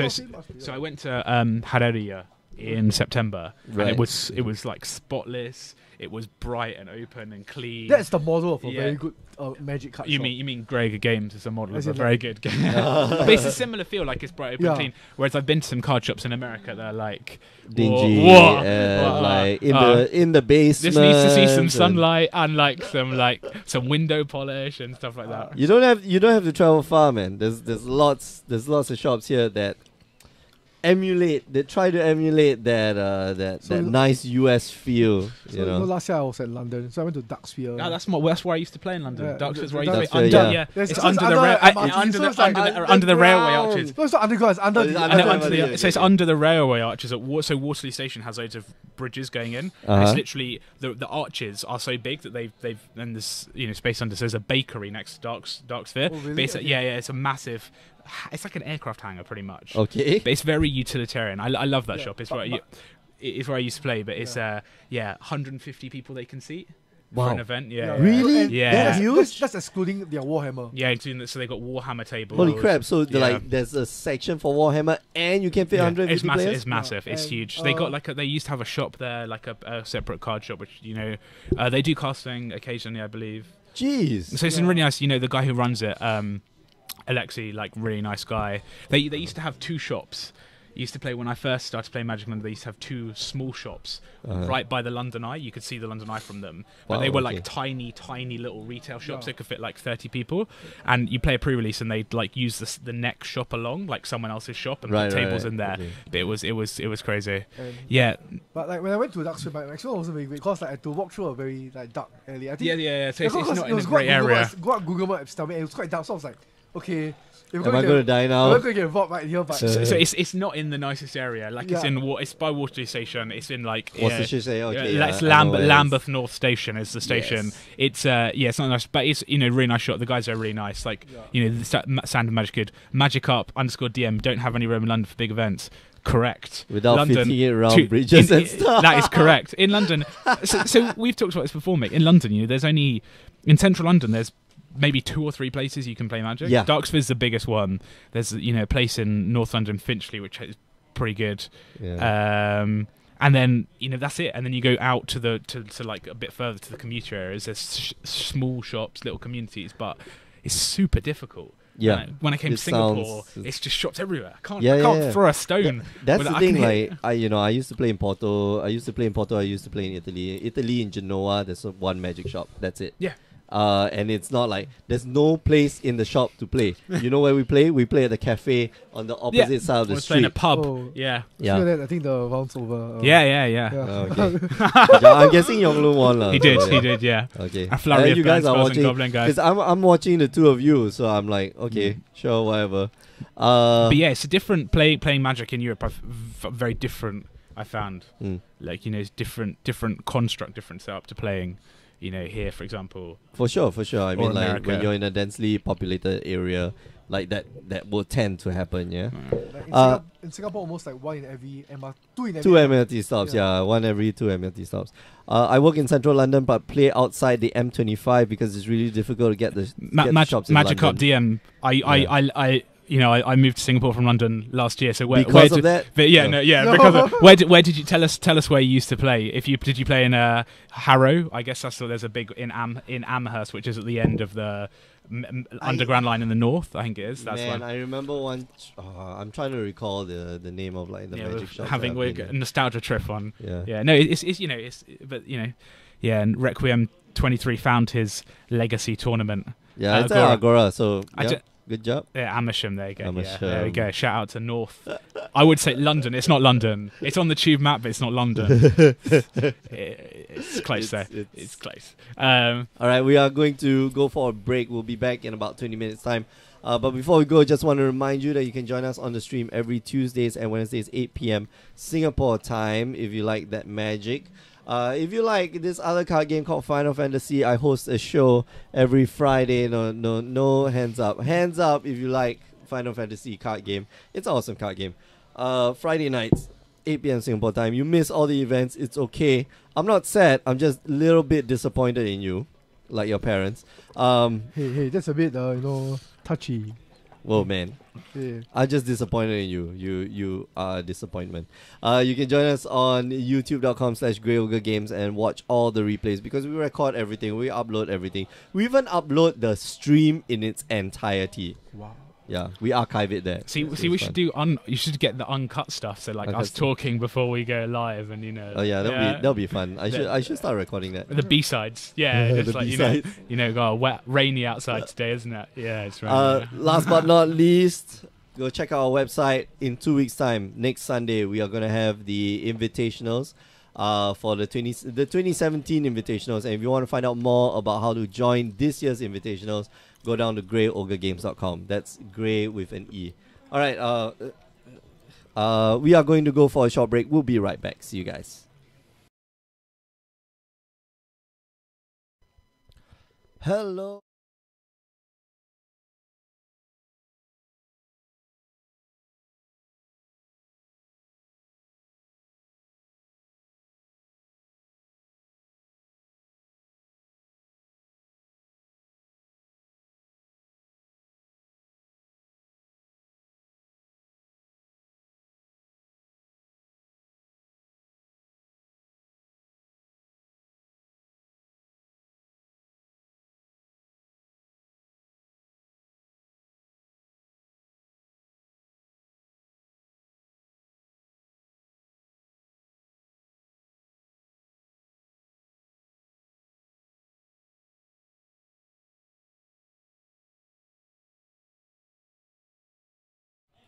Hello everyone and welcome back to our last chance qualifiers here at Grey Ogre Games. My name is Mick, I'm one of your hosts alongside... Wait, I don't know. Are you supposed to be here or is Cass supposed to be here? What did Cass say? Doesn't matter, like I think we can just do a 3-man or 2-man. Okay. It's Danny sit. Anyway, we're watching a match here between Ryan Low and Kelvin Chu. Ryan here is playing the Naya Burn deck and Kelvin is playing Nightfall X, Nightfall. Who knows what he's playing. It's basically a collector company that he likes the card. It's a Coco. Yeah, Coco is a pretty strong deck. Hey, speaking right. Yeah. Like I like Coco a lot because it won me my RPDQ invite. Can you close the door? Yeah, Coco is insanely strong. Like it's a pretty powerful card. The fact that you can sneak in creatures at instant speed and like not just one creature but like 2 creatures of the top 6 cards of your deck at instant speed. pretty good. My favorite creature to Coco out in the standard was Reflector Mage because yeah, of course. especially when you get 2 Reflector Mage, because you know where you win, like more or less. Can I buy a couch? Yeah. Jake McIntosh Elders asking, can I buy your couch? No, sir, you cannot buy the couch. Wait, well, why not? Why not? Is there a couch to sell? I thought, well, could you trade couches? How about that? Actually, no, we don't want to trade couches because like your couch might be lice infested. I know ours is, so best not to, you know. I thought we had try not to. Anyway, go to IKEA or something, or IKEA, yeah. IKEA. Yeah. So I believe Ryan has a higher standing. Yeah. So Ryan's 4th place, yeah. Yep. So but interesting to know, Ryan let Chu up in round 3, like in round 4, sorry. So, oh, okay. Yeah. So it's quite interesting. Quite interesting. Alright. Ryan here, 1 land, not sure whether he's going to keep or not. Oh, he does keep. Is that a risky hand. It's not. It's Shaker Foundry and a Wooded Foothill. Yeah. It's a decent hand. Yeah, yes, like a lot of 1-drop, and it's a very explosive hand because like next turn he just 2 Sweet Spear and he swing you for 4. If he has, a land off the top. No, he has 2 lands in his hand. He has 2 lands in his hand. He has a Shaker Foundry. Right? He has a Shaker Foundry, right? No, it was only the Wooded Foothills, and then that's it. The other, it's not a Sacred Foundry. That's a Lightning Helix. Oh, talent, the talent there, and yep. Oh, okay, wait, sorry, that's playing faster. I think. I realized that okay. Yep. Yeah, no, you should be concentrating on this screen. This screen, dude. Then we have the double sweep. Oh, what? No, Searing Blaze. Of course, you have to get rid of the birds. Kelvin Chu here drops down to 15. Knight of the Reliquary off the top. Unfortunately, going to be taking another 2 points of damage. And Ryan here probably going to go Swiss Spear. He took it from the fetch land, yeah. Actually, if you're Ryan, will you actually go for another shock wave, or you think that could be? No, I think this is fine because you only need, like, for every mountain that you have, you only need one one white sauce or 1 green sauce. So you know, keeping. Wow. Oh, if he has a boat here, Chu. We can go to game 2. Pretty good, good hand. Oh. He doesn't have double Swiss Spear. Only 1 Swiss Spear. Well, but 2 Skull Crack. 2 Skull Crack. Yeah, it's devastating with the 2 Skull Okay, Swiss Spear. Swing in, and let's see what's the response from Kelvin here. Oh, he's playing a Tight Hollow Scholar. I think he's playing a 4C deck. I saw him playing the other day at the GH event. He's like, he play card Seal Free Looter, he play Tight Hollow Scholar. That's interesting. You're putting in the black as well, but Kelvin like 2 basic forests. If he blocks, it's over. Like, with the Lightning Helix onto the Hierarch. Helix on the other Hierarch. And it's game. It feels bad, I mean, like 3. And the worst part is that True has like two basic forests. Yeah, it's not enough for. That's not very ideal. Like. Yep. All right. So Helix on the other Hierarch. And Kelvin here drops down to 11. Ryan, really, really fast start here.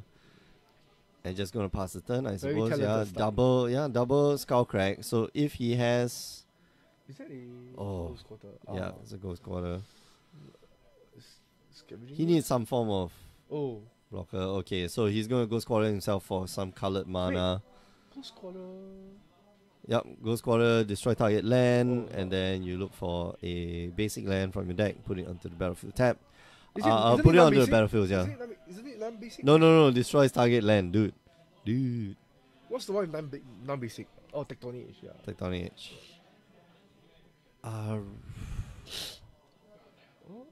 Okay, so presented with a very big blocker, so now it's a 4/4. Like, wow, that's one of the few interactions with the deck.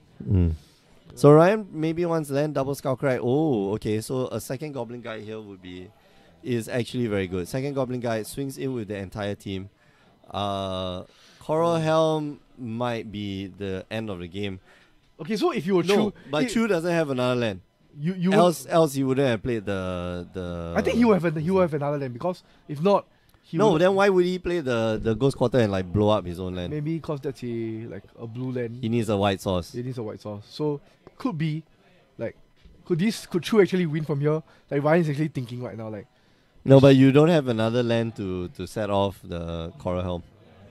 You don't need another land. Oh, is it you need a land to start that chain of events. No, you don't need. You just need to. Coral Helm, yeah, no. Coral Helm costs 3. Yeah. Then the knight. Or use the knight to start the chain. No, okay. Chu is thinking. Hmm. So it means Chu doesn't have it. Yeah. Or Chu is playing around like Lightning Helix or a boat. Yeah. So this is a very interesting deck. Guess what? I love this deck. Like you can just win even though you're behind. Yeah, you can combo off. Skullcrack. So Skullcrack you. So you'll take 7 down to 4. Down to 4. Dead to a. He's dead. He has a burn spell and he needs another blocker. Yeah. So let's see. We know he's drawing the Coral Helm off the top. Does he want to draw it or not? That's the question. So he can break one of his lands right now to try to find an answer, but then he'll be lacking a blocker. So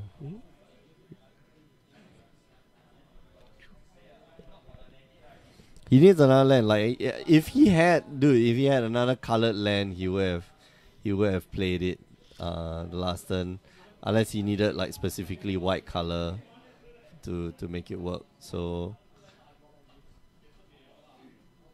right here just needs to draw like a Boros Charm off the top. You know. Mm-hmm.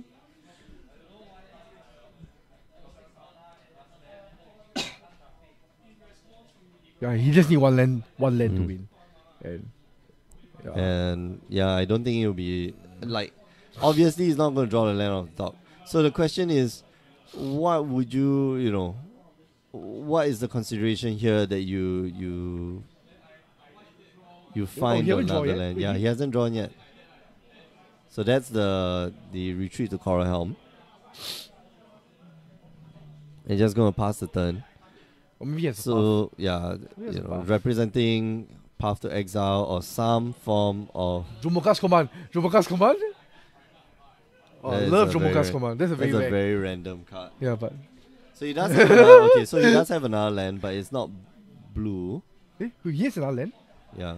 If he has another land, then he wins. Then he wins, right? Yeah, he wins because he just sacked the. There's a Gavany Township in his hand.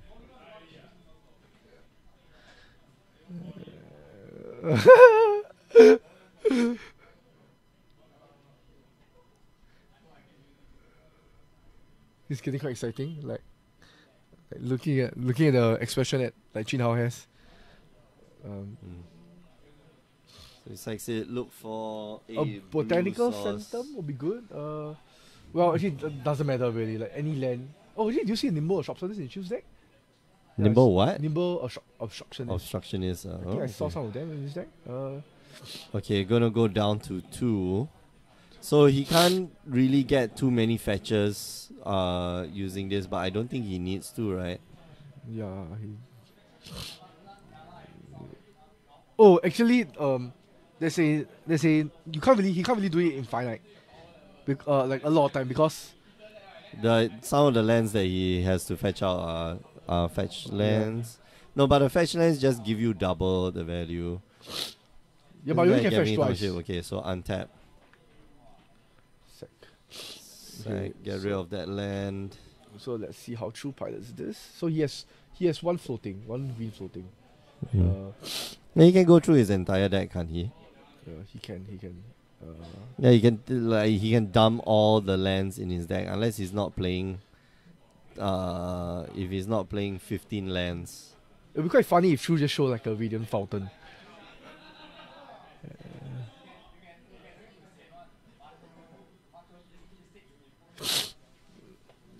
How many lands does he have? And he can't get them all to enter the battlefield untapped.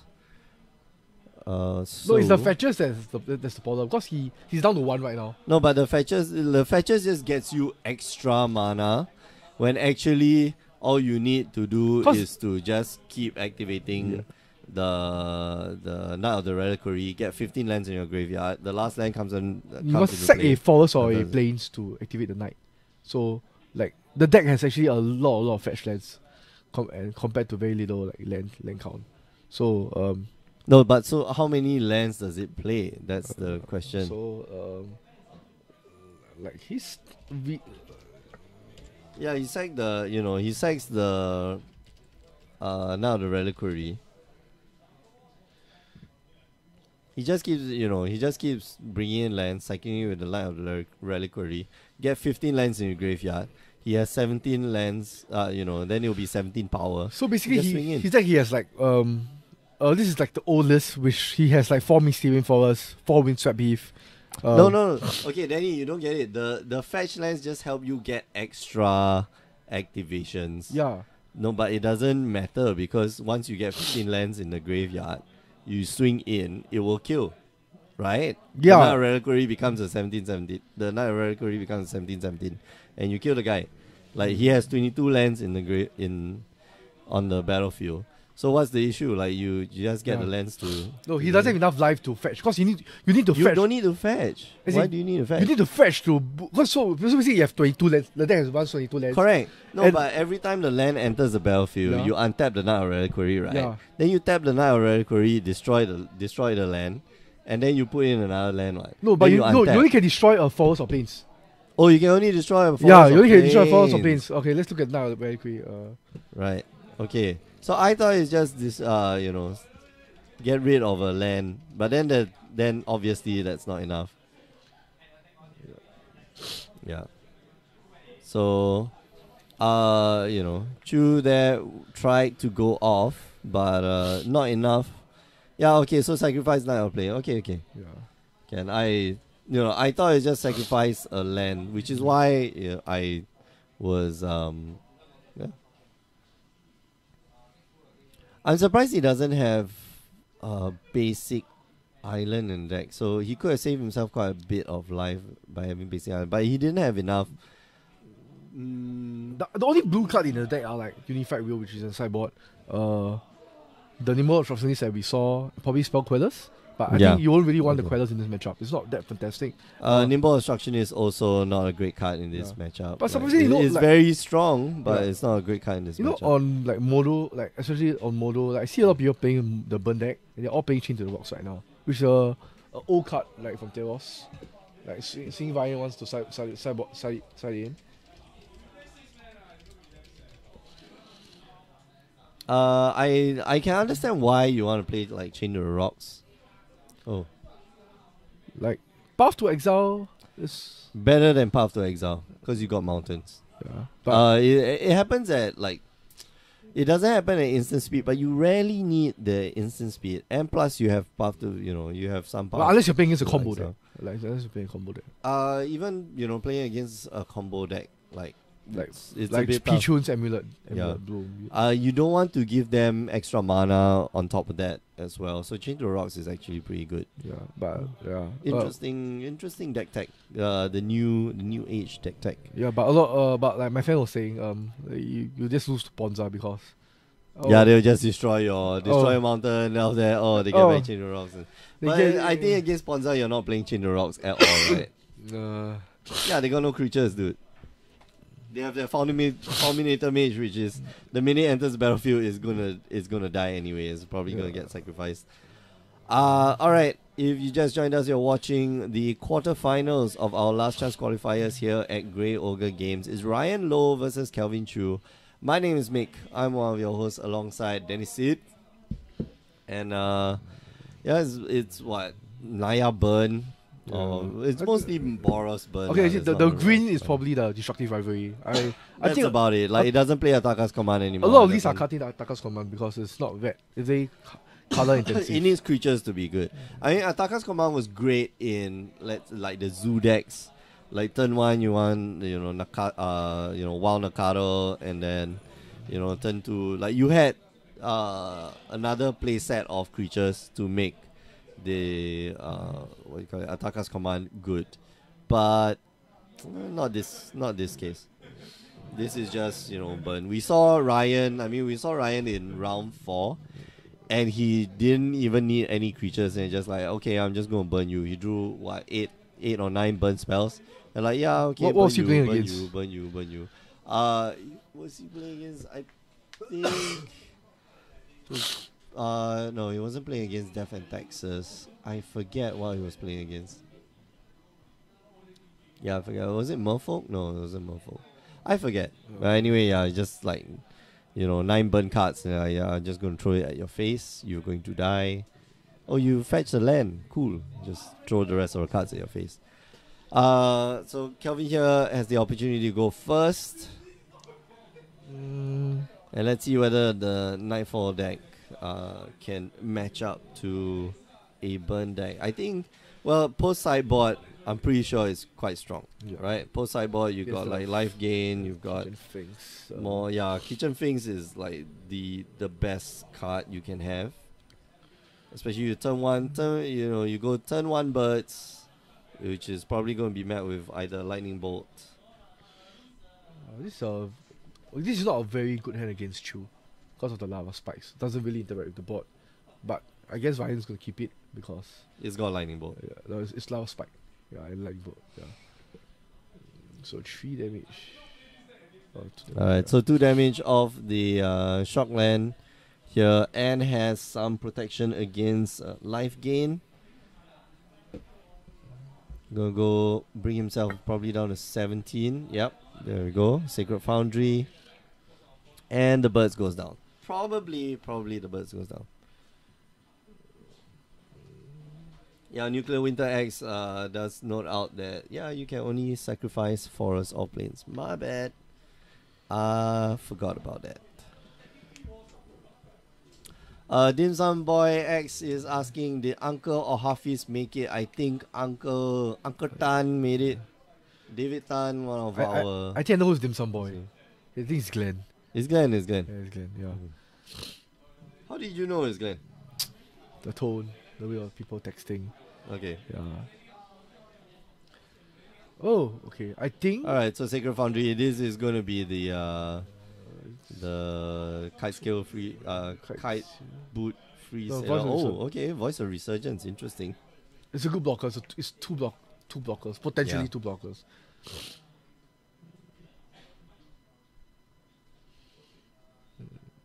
But I don't think it'll bait out like burn spells at all. Like Searing Blaze is very detrimental right now. Like then he provides 2 creatures for Searing Blaze. Like that feels bad. Feels bad. Totally feels bad. Like okay, so you cast the Voice of Resurgence. Okay, Searing Blaze. Why? And now I got another creature. Next turn, Searing Blaze again. Like, why? Feels bad. Yeah, life gets a little bit hard.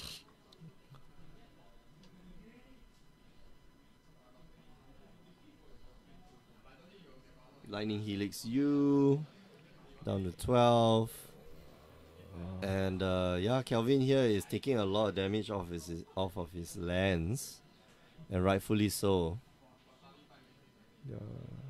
So now it's 17 to 12. Guys gotta update the life total. Come on. Ryan goes. Ryan fetch shock. For 4, for 4 damage.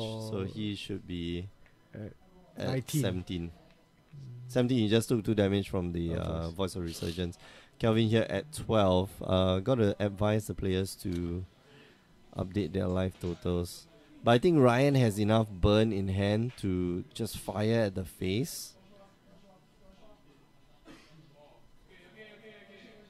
And Kelvin here just needs to gain some life.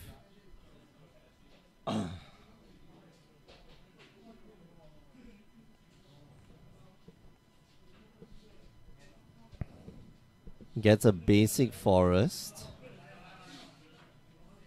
And a Knight of Reliquary. So same thing as the last game. Knight of the Reliquary only cast off a Ghost Quarter for lack of mana, it seems. Alright, so Skullcrack here. What if Chu has the combo in his hand? Then Ryan's kinda dead. But he can go, Lao spike you down to 9. And then... Like, Ryan has no way to deal with the combo, I think. I can't see the last card in his hand.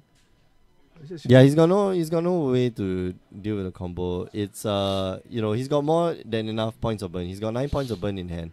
Kelvin Chu, A, if he combos off now, Ryan's dead. B, if he doesn't combo off now, Chu's dead. Yeah, like, Yeah, they need to really update their life totals. As long as it's written down on the life pad, I guess it's fair. Ryan's updated. Yeah, okay, there we go. And Kelvin here thinking to himself, okay, so how much life can I take? Verdant Catacombs is that last card. He has to literally bolt himself. Fetch for probably a forest, yeah. Swamp. Okay, so Swamp. So he fetches for a Swamp, that's interesting. Swamp.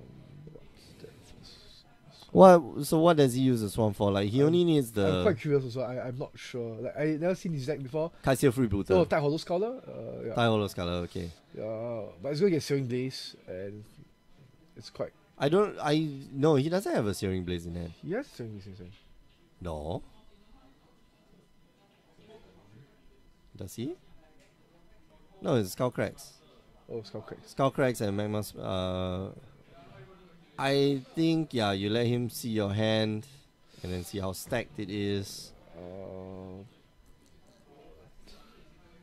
It's possible. Okay, so Ryan is probably at his detriment. He's probably going to Skull Crack now. And then Kelvin. Okay, so Kelvin's going to take the Lava Spike for sure. You would take the Lava Spike because, like, that reduces the number of odds that Ryan has outs too. Because if you take the Lava Spike, right? Ryan needs to draw. Oh yeah. He can't. He can't kill you next turn if he draws another correct. If it's what do you call it? Lightning Helix. Lightning Helix can. So he must draw less than a 2, like it. Rift Bolt. He must draw a Rift Bolt, and then Ryan can't do anything. So Ryan here considering, okay. Choose at 8. How? Fetch. I think he'll go for a black, red, white sauce. Oh, okay. Video is ended because YouTube. Facebook. Facebook no good. Surprisingly, like a lot of people, like Facebook has the best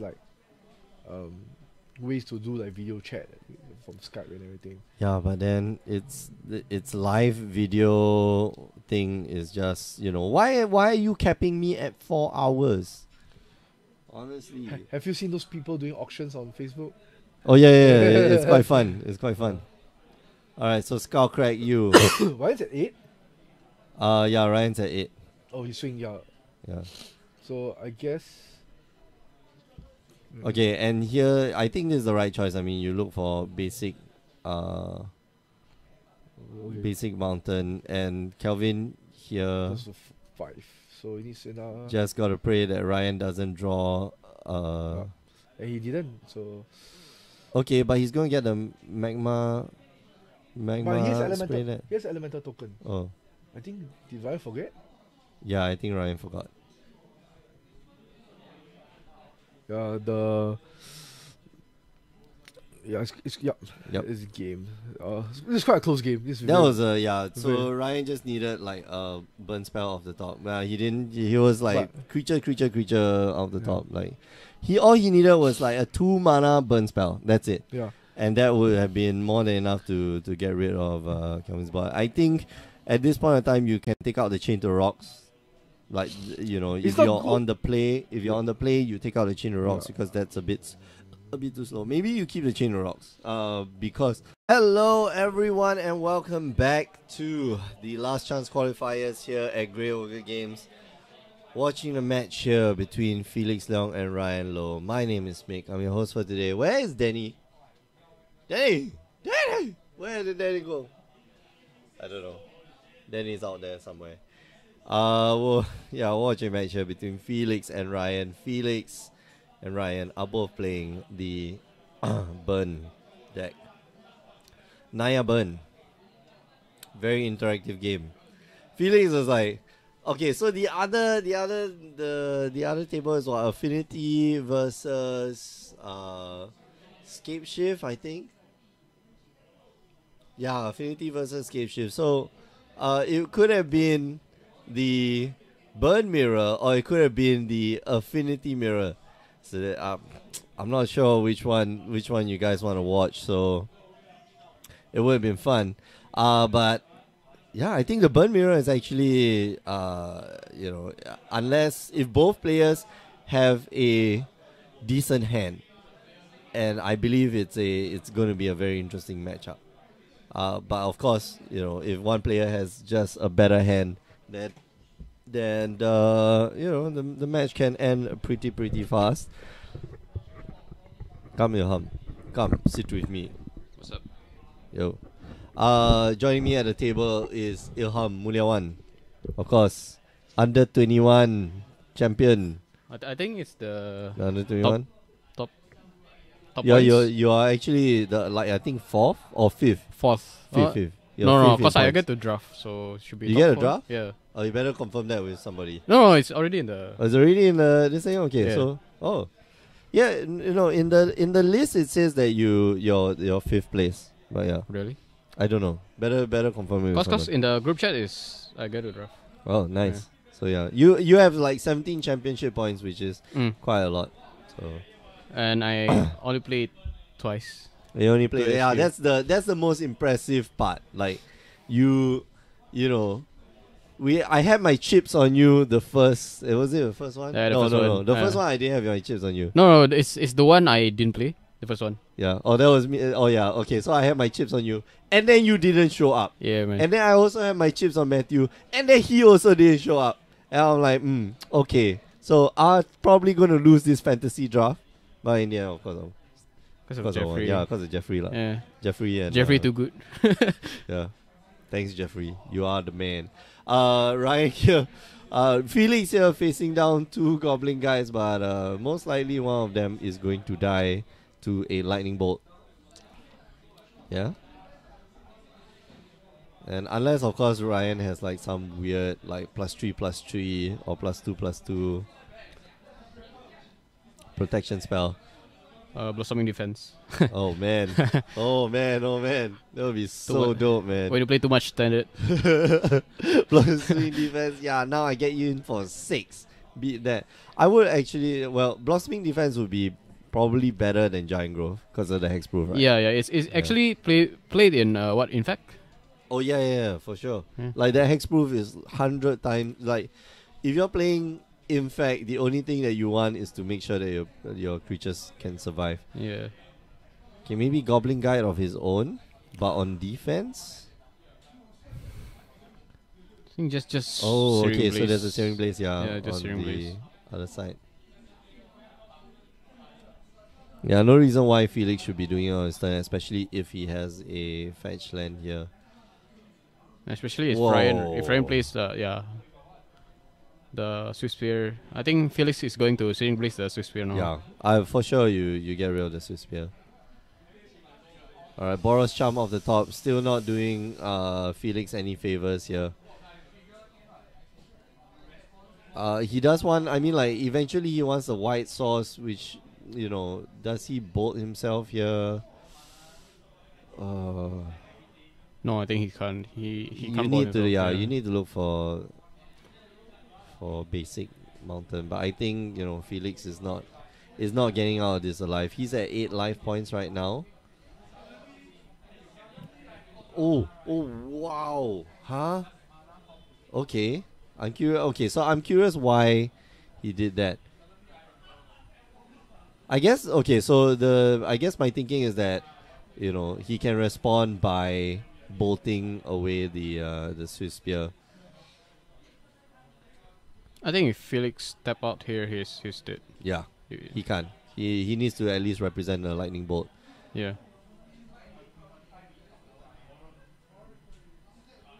I think playing Eidolon also is bad. Feels bad, man. Oh, but actually, Felix has Goblin Guide. He's got 2 Goblin Guides, I think. Why didn't he play both?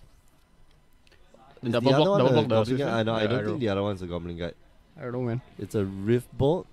Yeah, that second card is a Rift Bolt, not a Goblin Guide. I see. Searing Blaze here would be pretty bad. I don't think Felix is blocking, but if he doesn't block, like, he might die.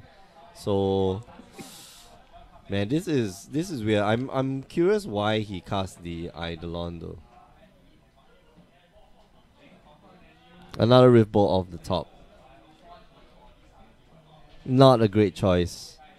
Can't cast most of the cards in his hand, otherwise he'll be taking a lot of points of damage. Actually, how do you pilot the Bird Mirror? Do you want to be controlish or do you want to be like go all in? Okay, so this is decided by the dice. If you are on the play, you go all in. If you're on the draw, you have to play the control role. Which is, you see, then at the end of the day, right, it's just like who's got a better hand, who's got a slightly better hand.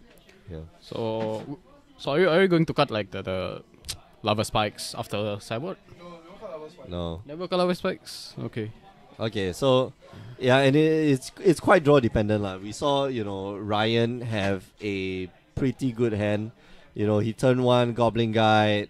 He started the game already, and it was a very aggressive hand. Turn 1 Goblin Guide, beat in. He started with like 4 1-drops. So yeah, exactly. So it's pretty powerful. And I don't want to say that it is, it only goes down to who's got a better draw or who's got a better hand, but you have to identify your role. Like, if you are on the play and on the draw, your sideboard is totally different. Yeah, when you play, if you play in standard, you'll know. It's not so relevant in standard as it is in modern. And then when you go to legacy, like if you play legacy burn, like if you're playing the mirror match, like on the draw and on the play, you're playing 2 different decks altogether. Yeah. Fun fact: both of them don't have a single copy of Core Firewalker in their sideboard. Oh, that's fun. So, so the best part was that Felix was telling Ryan, I think we shouldn't play Core Firewalker because no much mono way. So, that's smart. Then Felix was like, I should have told Ryan to play Storm instead of Burn. So what's the other matchup? Balaku and Affinity. Balaku versus Affinity. Damn. Well, Yachong could have won. Yachong could have won, and then then it would be like Affinity versus Affinity and Burn versus Burn. Affinity versus Balaku. Cause Affinity. No.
Hello everyone, welcome to the Hi everyone, welcome to our weekly Modern Tournament. My name is Meek, I'm one of your hosts alongside the suit, Mr. James Chichmole.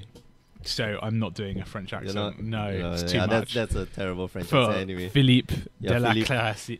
Yeah, Classe. Is that right? No, it's absolutely not. You are not French enough, sir. He just like told us. Perfect. He told me, nope.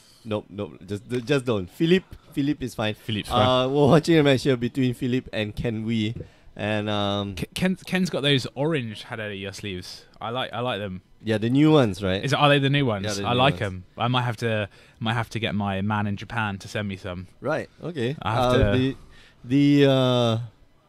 I don't know. Is it the same quality? Because I did not like the quality of the old sleeves. Oh, I like them. I hope they're good. Really? That's all I use. I like yeah, I like the feeling. I like the use. feeling, but I That's all I use. I love them. Really. Oh yeah. Really. Oh no. So I think Ken Storm is playing Junt, and Philippe. Yeah, it's Storm, isn't it? Storm. It's gotta be Storm. Just right? like well, Polluted Delta untapped into Steam Vents. Oh no, tapped. And like no, Piratic Rituals and Sleight of and Hand. then Sleight of for Hand. sure. Yeah. Okay. Wow, 9th edition Sleight of Hand though. Didn't know how to feel about that. Dim Sum Box saying, Dim Sum Boy X saying, go Ken, Jun for the win. The red one better. Which one red one better? Oh, the red sleeves. Red sleeves. So I think there's the orange one, they're there's the yellow one. right. So what's the difference? What's the difference between like the orange and the red and the yellow sleeve? Don't understand. Right, here we go. So wow, okay, Inquisition. Kozilek says 2 pyretic rituals, is that? Yep. 2 pyretic rituals, another sleight of hand, an electromancer, and a Baral. Sure, I'm just gonna take your Baral. Wow, this is that's a good hand though. Yeah, because it's man. If there was no interaction on Ken's side, like he'd be dead turn 3. That is a good hand. What's he missing? He's missing gifts ungiven. Yeah, gifts. That's it. That's all. Just something to go off with. Yeah. Okay. So sleight of hand. Let's see. Sleight of hand. Yeah. So sleight of hand. Look at the top 2 cards of your library. Put 1 into your hand. Put 1 on the bottom. So I think you bottom the grape shot. Take the ritual. Oh yeah. I don't think you want the grape shot, do you? You could. I mean, you could keep the grape shot. But you have to go and get what's his name? Baral? Is that the no, gifts ungiven. Gifts ungiven, yeah. Because then you get a search up, and then you get a search up. I think you just dig it. So we're going to see another Inquisition, which is a desperate ritual and a remand. Yeah. So Okay, take the Goblin Electromancer. I'm curious. Why did he take the Goblin Electromancer? Because he could deal with that. Unfortunately, he didn't draw any mana or any lands this turn, so can't really deal with that. And Ken here just going to not be able to play any magic until he draws another land. Yeah, so Stomping Grounds untapped. And then his hand is quite good though. Stack. Yeah, so I think he's going to play Dark Confident. Yep. And that's going to be remanded. No? No, yes. No. Do you like remanding it here? Okay. I would like remanding it here because I just want to draw I want to draw another cards. card. Okay. So he doesn't remind it. He did. I don't think Philip drew land there. Yeah, and this is where it gets out of hand, because now Ken has drawn another land, which means that he can play. So he drew a Liliana of the Veil as well. I don't think he plays that into the remand. Oh, for sure not. So he's got a Thoughtseize. Ken's got a Thoughtseize as well. So he'll probably go Thoughtseize and then Scavenging Ooze. Yeah, so Thoughtseize just see the last 2 cards that Philip has, and then presumably take the remand. Because you can leave the remand. I think but do you want to clear the remand so you can play the Liliana? Because surely the Liliana is just so good in this matchup, just shredding the hand.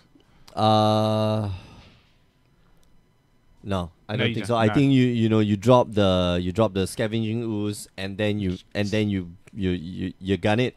Okay, so you want to okay. Unless there's nothing else in hand. If there's nothing else that Philippe here has in hand. So he's attacking for 2. So yep, and we're going to see what his play is.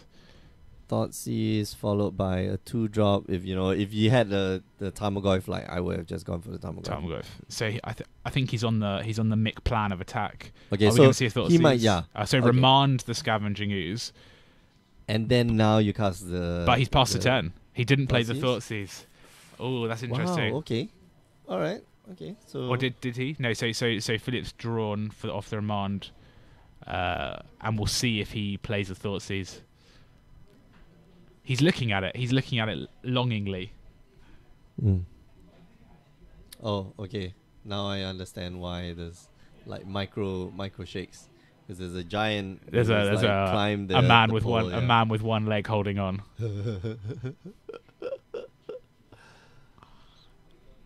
Yeah. So I think Ken's still debating. No, I think didn't he pass the turn? No, he didn't. No, I think. I would strip the hand Or are we in Philip's now in his? Are we in his No, I don't think so. Like, Philip would have just untapped. So here's the weird thing. Like, I would have, if according to that line of play, the remands in hand. You just want him to use it to draw a card, and then you use the Thoughtseize. Yeah, to go and find out what your opponent drew. Right? I mean, for Ken, what's the downside of playing the Thoughtseize here? His life total doesn't matter. I guess it's 2 less grape shots that you need, but in the grand scheme of things, the Storm deck is going to get to that number anyway. Well, if it can get to 13, presumably it can get to 15. So the scary thing is that if Philippe here had drawn a if he had drawn a mana reduction guy, right? Sure, you got a lightning bolt to deal with it, but sometimes you just can't stop it. Like all these spells, they just go off at instant speed. So here we go. So 2, wow. Yeah. So Anger on 40k in the chat said he had the bolt he wanted to keep up and then sees his next turn. It could be better if he has the 4th land, which he does have the 4th land. So you see Thoughtseize that's true. Into presumably Liliana, but the hand. So Philippe's hand now, 3 rituals, 2 gifts and givens, and a Noxious Revival. All he needs is a mana reduction guy. That's all. Yeah. Like, that's all he wants. Like one times mana reduction guy, and he can go. He can fire off. A mana morphos would be good, but not entirely necessary. And actually, now I would prefer to not cast the Liliana. Oh wow. Jeez. I would prefer to just cast the Scavenging Ooze and put a clock. Like, you've got 2 creatures on his side of the on his side of the field that's in the graveyard already. So, triple ritual definitely could be enough. Yeah, so Scavenging Ooze goes to the graveyard. Ken's got 2nd Scavenging Ooze in hand, so. But of course, Philip doesn't know that, so. But now that you mentioned it, keeping that lightning bolt up is very important. Philip here could use Noxious Revival to get back one of his mana reduction guys. But he needs to draw. The problem is that you need to draw, right? You need to draw that additional land. That would be good. 7 Visions here gets him an extra draw. And he's just looking for a Goblin Electromancer or a Baral at this point. Yeah. Or a land, actually. Or a land. So he could land. Land, end step, Noxious Revival, put back the Goblin Electromancer. Next turn, draw the Electromancer. Oh, there we go. Oh, so Spy Bluff Canal, yeah. Okay. So supposedly this turn, like, he's going to... No, he left the 2 cards on top. So he wants to draw the 2 cards. Yeah. Somebody's got to tell... somebody's got to tell Bryce that, don't hold on to this thing, because... Yeah. It's Godzilla has left the building. He's seen. So Liliana +1. So what do you discard if you're Philip here? I assume you keep the Gifts Ungiven and the Noxious Revival. Yeah. So in that case, you discard the Pyretic Ritual or the Desperate Ritual. One of them. One of them's instant speed, right? Oh no, both of them are sorcery speed, right? Does it matter though in terms of one's 3 mana, one's 2 mana? One gets you more mana, so maybe that will be important. Okay. Right. So but the net gain is still like 2 mana with a mana reduction, guy, right? So you want the one that costs less. Probably. So I think Phillips now he's thinking about which of his cards to discard, and Ken pointing gleefully at the Gifts Ungiven, which is the one card that will definitely not be discarded. I think not after just now, like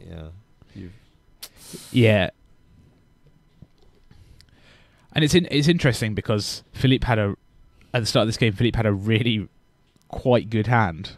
He had Goblin Electromancer, Baral, a couple of rituals, then he drew into the Gifts Ungivens. But his hand has been shredded by 2 Inquisitions of Kozilek. And 1 Thoughtseize.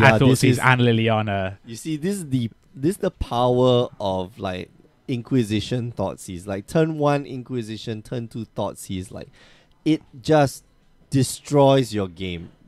Like, like nothing else in Magic. It's not like counter spells. It's not like, it just totally wrecks your hand. Yeah, and what the other interaction as well, Dark Confidant and Liliana of the Veil. Yeah. Drawing additional cards every turn, and Ken hasn't taken any damage off his Dark Confidant yet. He's drawn lands. Yeah.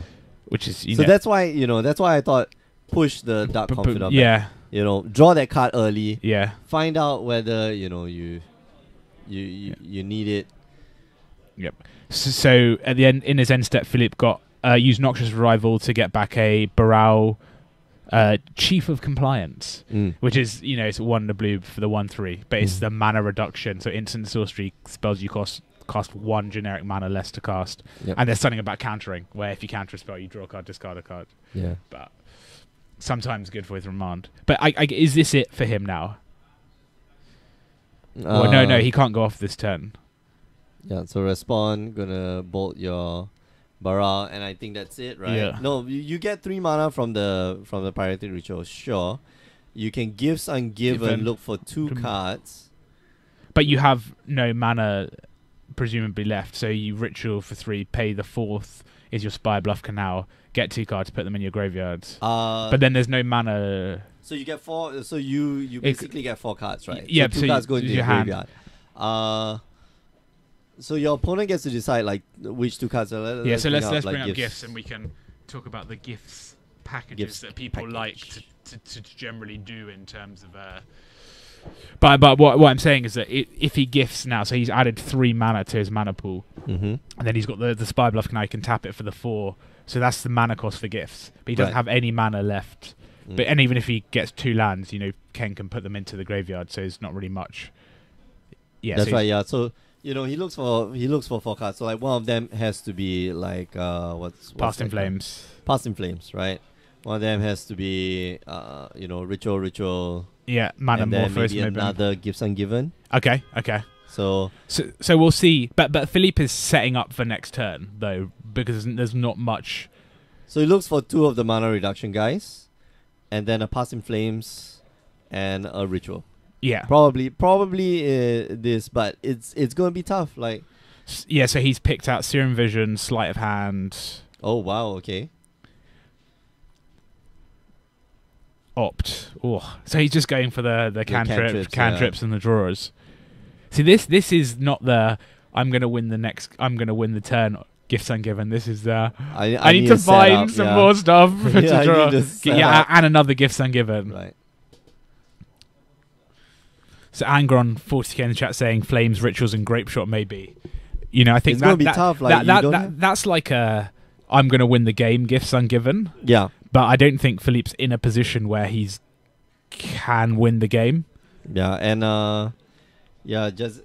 Yeah, Jazix saying he gets eaten by the ooze. Yeah, so he's in a pretty tough position. So I'm gonna put back 2 cards. Oh, he doesn't eat anything. Okay, that's interesting. So would you have? I would have taken stuff from the graveyard. I would have started at least with the creatures so that I can go on the beat down a little bit faster. So Tarmogoyf off the Dark Confidant, the old 1-2 punch of Jund. Yep. Tarmogoyf Dark Confidant. He might just ultimate Lily, then cast another Lily, or tick up the Lily. Cast another Lily. Yep. So he's gonna tick up. Philippe can discard an Opt. Ken's gonna discard his second Liliana. Oh, and just going to aggro plans. So that's why last turn you should just So that's 6. So 4 from the ravine. 7. 7 would have been 8. Bolt. Yep. Means you're dead. Yep. Right. Anyway. And so Philippe with a Sleight of Hand. Got to try to win the game. Yeah, I mean, he's got to win the game. I don't think so. Man, did Philippe's hand just get wrecked, totally wrecked. Yep, and there we go, off to game 2. Nice. And it's interesting, and I guess it is a testament to the power of discard. Yeah, right? It's just what black brings to the table. Yeah, in modern proactive counter spells. This That's what Inquisition and Thoughtseize. Not sorcery speed counter spells, is it? Yeah, or not sorcery speed counter spells are somewhat different, but it was proactive magic. Yeah. And if you'd have seen Philippe had been playing against a different deck. Yeah. His hand was so good. His hand was crazy. It was only missing. Like the only thing it was missing was either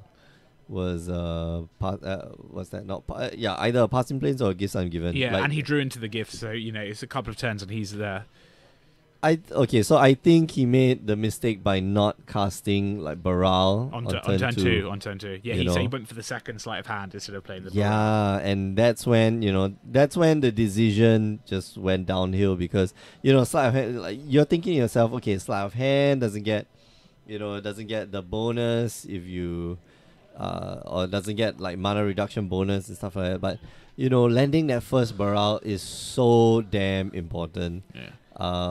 Which and I'm sure if Philippe watches the game back on youtube.com or the /Grey Ogre Games where we put all of the videos. Oh, nice segue. He'll be able to he'll be able to see that. Just getting the picture. Nice, just getting the picture.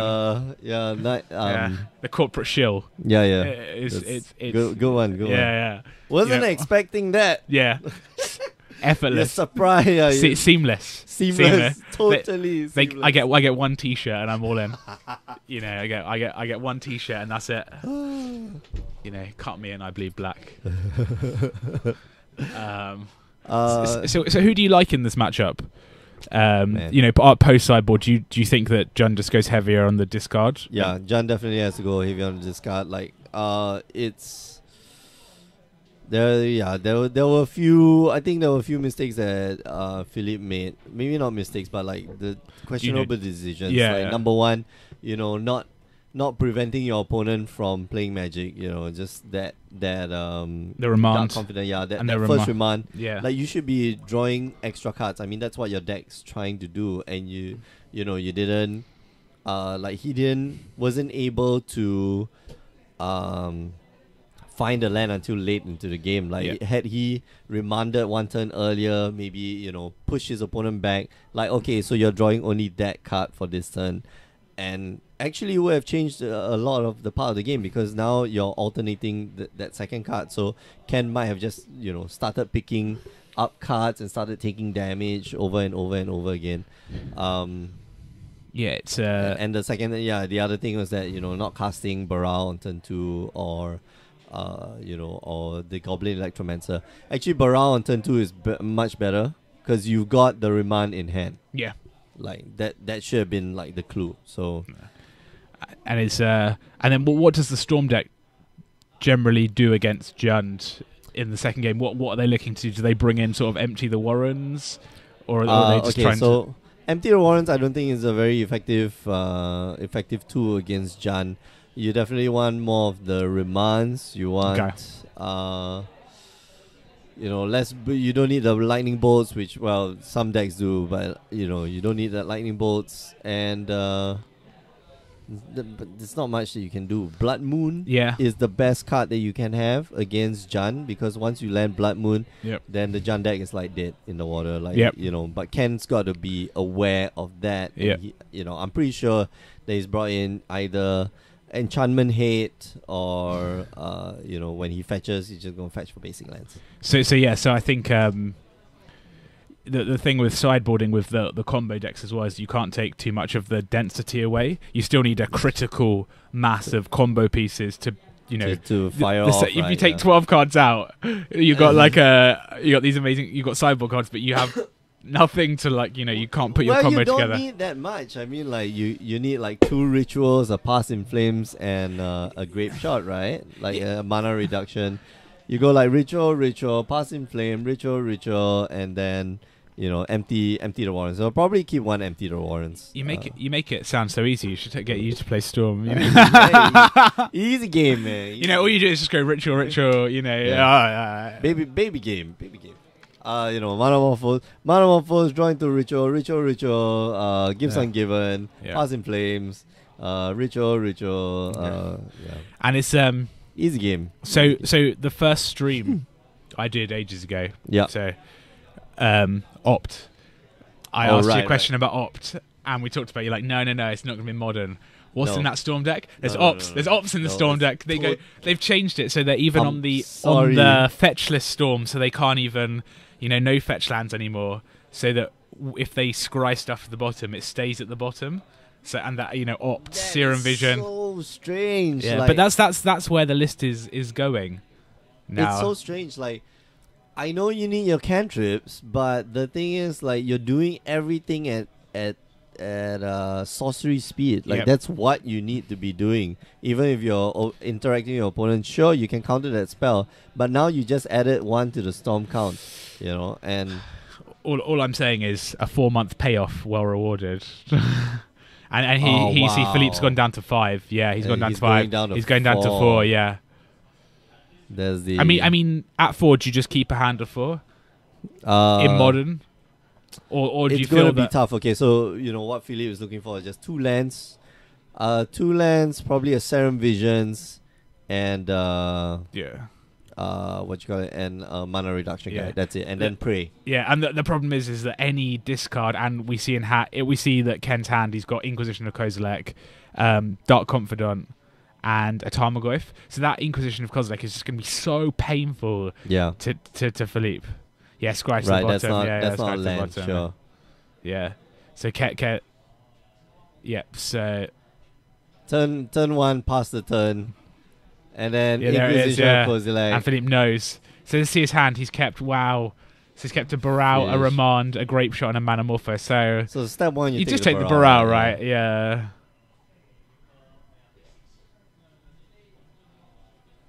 Did Ken? So you take the Manamorpho. I think he can deal with the Baral, right? Does he have a Lightning Bolt? No. Did Ken draw a card for his? Yeah, he did. Oh, did he go? So he went second. But Philippe had no land. Okay, fine. Okay. So Philippe still has no land. Yeah, just keep it on the table. Yeah, that's okay. Yeah, so there we go. So basic swamp. And I guess do you like Tarmogoyf for the beating, or just get the Dark Confidant? No, I like the Tarmogoyf for the beating. Yeah, you just want to make sure that your opponent just doesn't draw any more cards. Like he's. Wow, look at that. Like a champion, of course. Ken's deck just cooperating. I bet so he drew. Nice, yeah. Zero damage from. No, Ken does have a lot of land in hand. He's got 5 land in hand. So that's true. Overgrown Tomb. He has taken a total of 2 points of damage for the for what 5 cards now that he's drawn. I love it. The low price of 2 life. Greatness at any cost. Yes. No cost. No cost at all. No cost. Sometimes. So good. Usually it costs you like 1.5 life per card. If we were to do infinite Dark Confidence in the Jund deck, it's done like 1.4, isn't it? Yeah, something like that. Yeah. Because you're gonna draw lands and then sometimes a Liliana, and then sometimes you get fancy and you put like a Tarsigur inside. No, thank you. And then it's like people playing Cube. They're like, "Oh, Dark Confident. Gosh, I hope I didn't hit my Emrakul." It's like, what? Sorry. You're playing both of these cards in your deck. 15. Oh, okay. Yeah. Die. So it's Tarmogoyf for 3/4. Wow, Inquisition off the top. Okay. So definitely going to start off with Inquisition. Yeah. So Ken he's got a lot of lands. Yeah, so Ken bought in the Grafdigger's Cage there as a sideboard card. Yeah, doesn't really use it. He could discard it. And power up his Tarmogoyf. Yep, Inquisition here. And you get to see, everything. So no lands and Manamorphos. So that's a Echoing Truth as well. Mm-hmm. And a second Baral, Gifts Ungiven. I mean, it's never getting to that Gifts Ungiven. Yeah. I would have taken the Baral though, and then just really, because really. So you take the Baral, Tarmogoyf goes up to 4, so it becomes 6 points of damage. Yeah. So now it's a 3-turn clock. Yeah. But of course, and then it becomes a 3-turn clock. Now, you give your opponent less opportunity. Scalding Tarn. He's got to go runner on the lands and hope nothing goes wrong. Other than that, he's in great shape. Yeah. Land, and go. So you would have like put your opponent down to and there's a Tarmogoyf. So maybe a second Tarmogoyf would be good. draw card. Well, just land. It's just so disheartening when you sit opposite a Jun player and they're just, I've still got like 6 cards in hand. Yeah. Just feel so bad. They're just like 1 for 1 to you. Fatal pushes, you have like 1 card in hand, and they're like, "Oh, I've still got 6." Because my dark confidence has been subtly. Yeah, exactly. You know, it's just been there. You know, Bob Maher's been on the battlefield, just drawing you an additional card every time. Yeah, Philippe shakes the hand. Yeah, Philippe's like, yeah, just an awful luck of the draw for Philippe there. Yep. Quite unfortunate, actually. But that's just magic.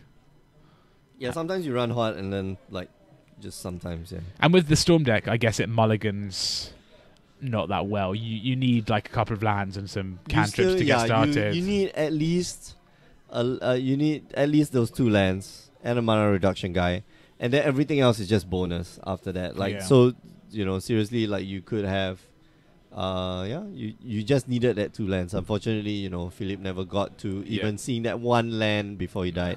So, or he saw that 1 land and then like just, you know, unfortunate. But that's it. That's just how magic goes sometimes. Yep. Ball is round. Oh wait, that's soccer. Man, I love when you know, I'm a Chelsea supporter, so I love when like you know, Jose Mourinho, like back before they won the Champions League, like he would come in like, y'all lost. Then like, yeah, okay, ball is round. And then when he wins, like, oh, I'm genius. I know how to play this game. It's like, yeah, okay, thanks, Jose. He's good. Don't get me wrong. I do not like him. It's just that I think Claudio Ranieri was a better guy. Anyway, let's keep these controversial views off the stream. Oh, come on. Mourinho's good, but you know, Claudio Ranieri is like supremely better if he had money. We are going to call it a night. Thanks for watching the stream. Somebody's asking for what predictions for rivals. We'll talk about that next week. How about that? After we play the pre-release. Yeah, right? we'll give you some feedback. Yeah. We're cautiously optimistic that the draft format will be better than Ixalan. I don't think we're pretty certain. Cautiously optimistic. Let's not. One day I'm going to be able to block Unlimited. Yeah. One day, not this day, but one day. Maybe in Dominaria I'll be definitely in the core set. Core set's all about blocking. It's all about blocking. It's all about simple creatures, simple spells. So dumb. Oh yeah, well look at you with your 3/3s for 1, and you're at 1 with the wins, and the removal that costs 5. Okay, we're gonna call it a night. Thanks for watching. Remember, you can join us on the stream every Tuesdays and Wednesdays night, 8 p.m. Singapore time. Friday nights are for Final Fantasy. If you like that game, do join us then. If you miss all the streams or you can't watch it during that time, don't worry. You can go down to youtube.com/GreyOgreGames. We upload all our videos there. Last but not least, if you want to find out how you can be a champion for 2018 and take part in our invitationals, which we will be having the 2017 invitationals in a week's time or week and a half's time, go check out our website, GreyOgreGames.com. All right, we're going to wrap up. Call it a night. Thanks for watching. See you guys. Bye bye.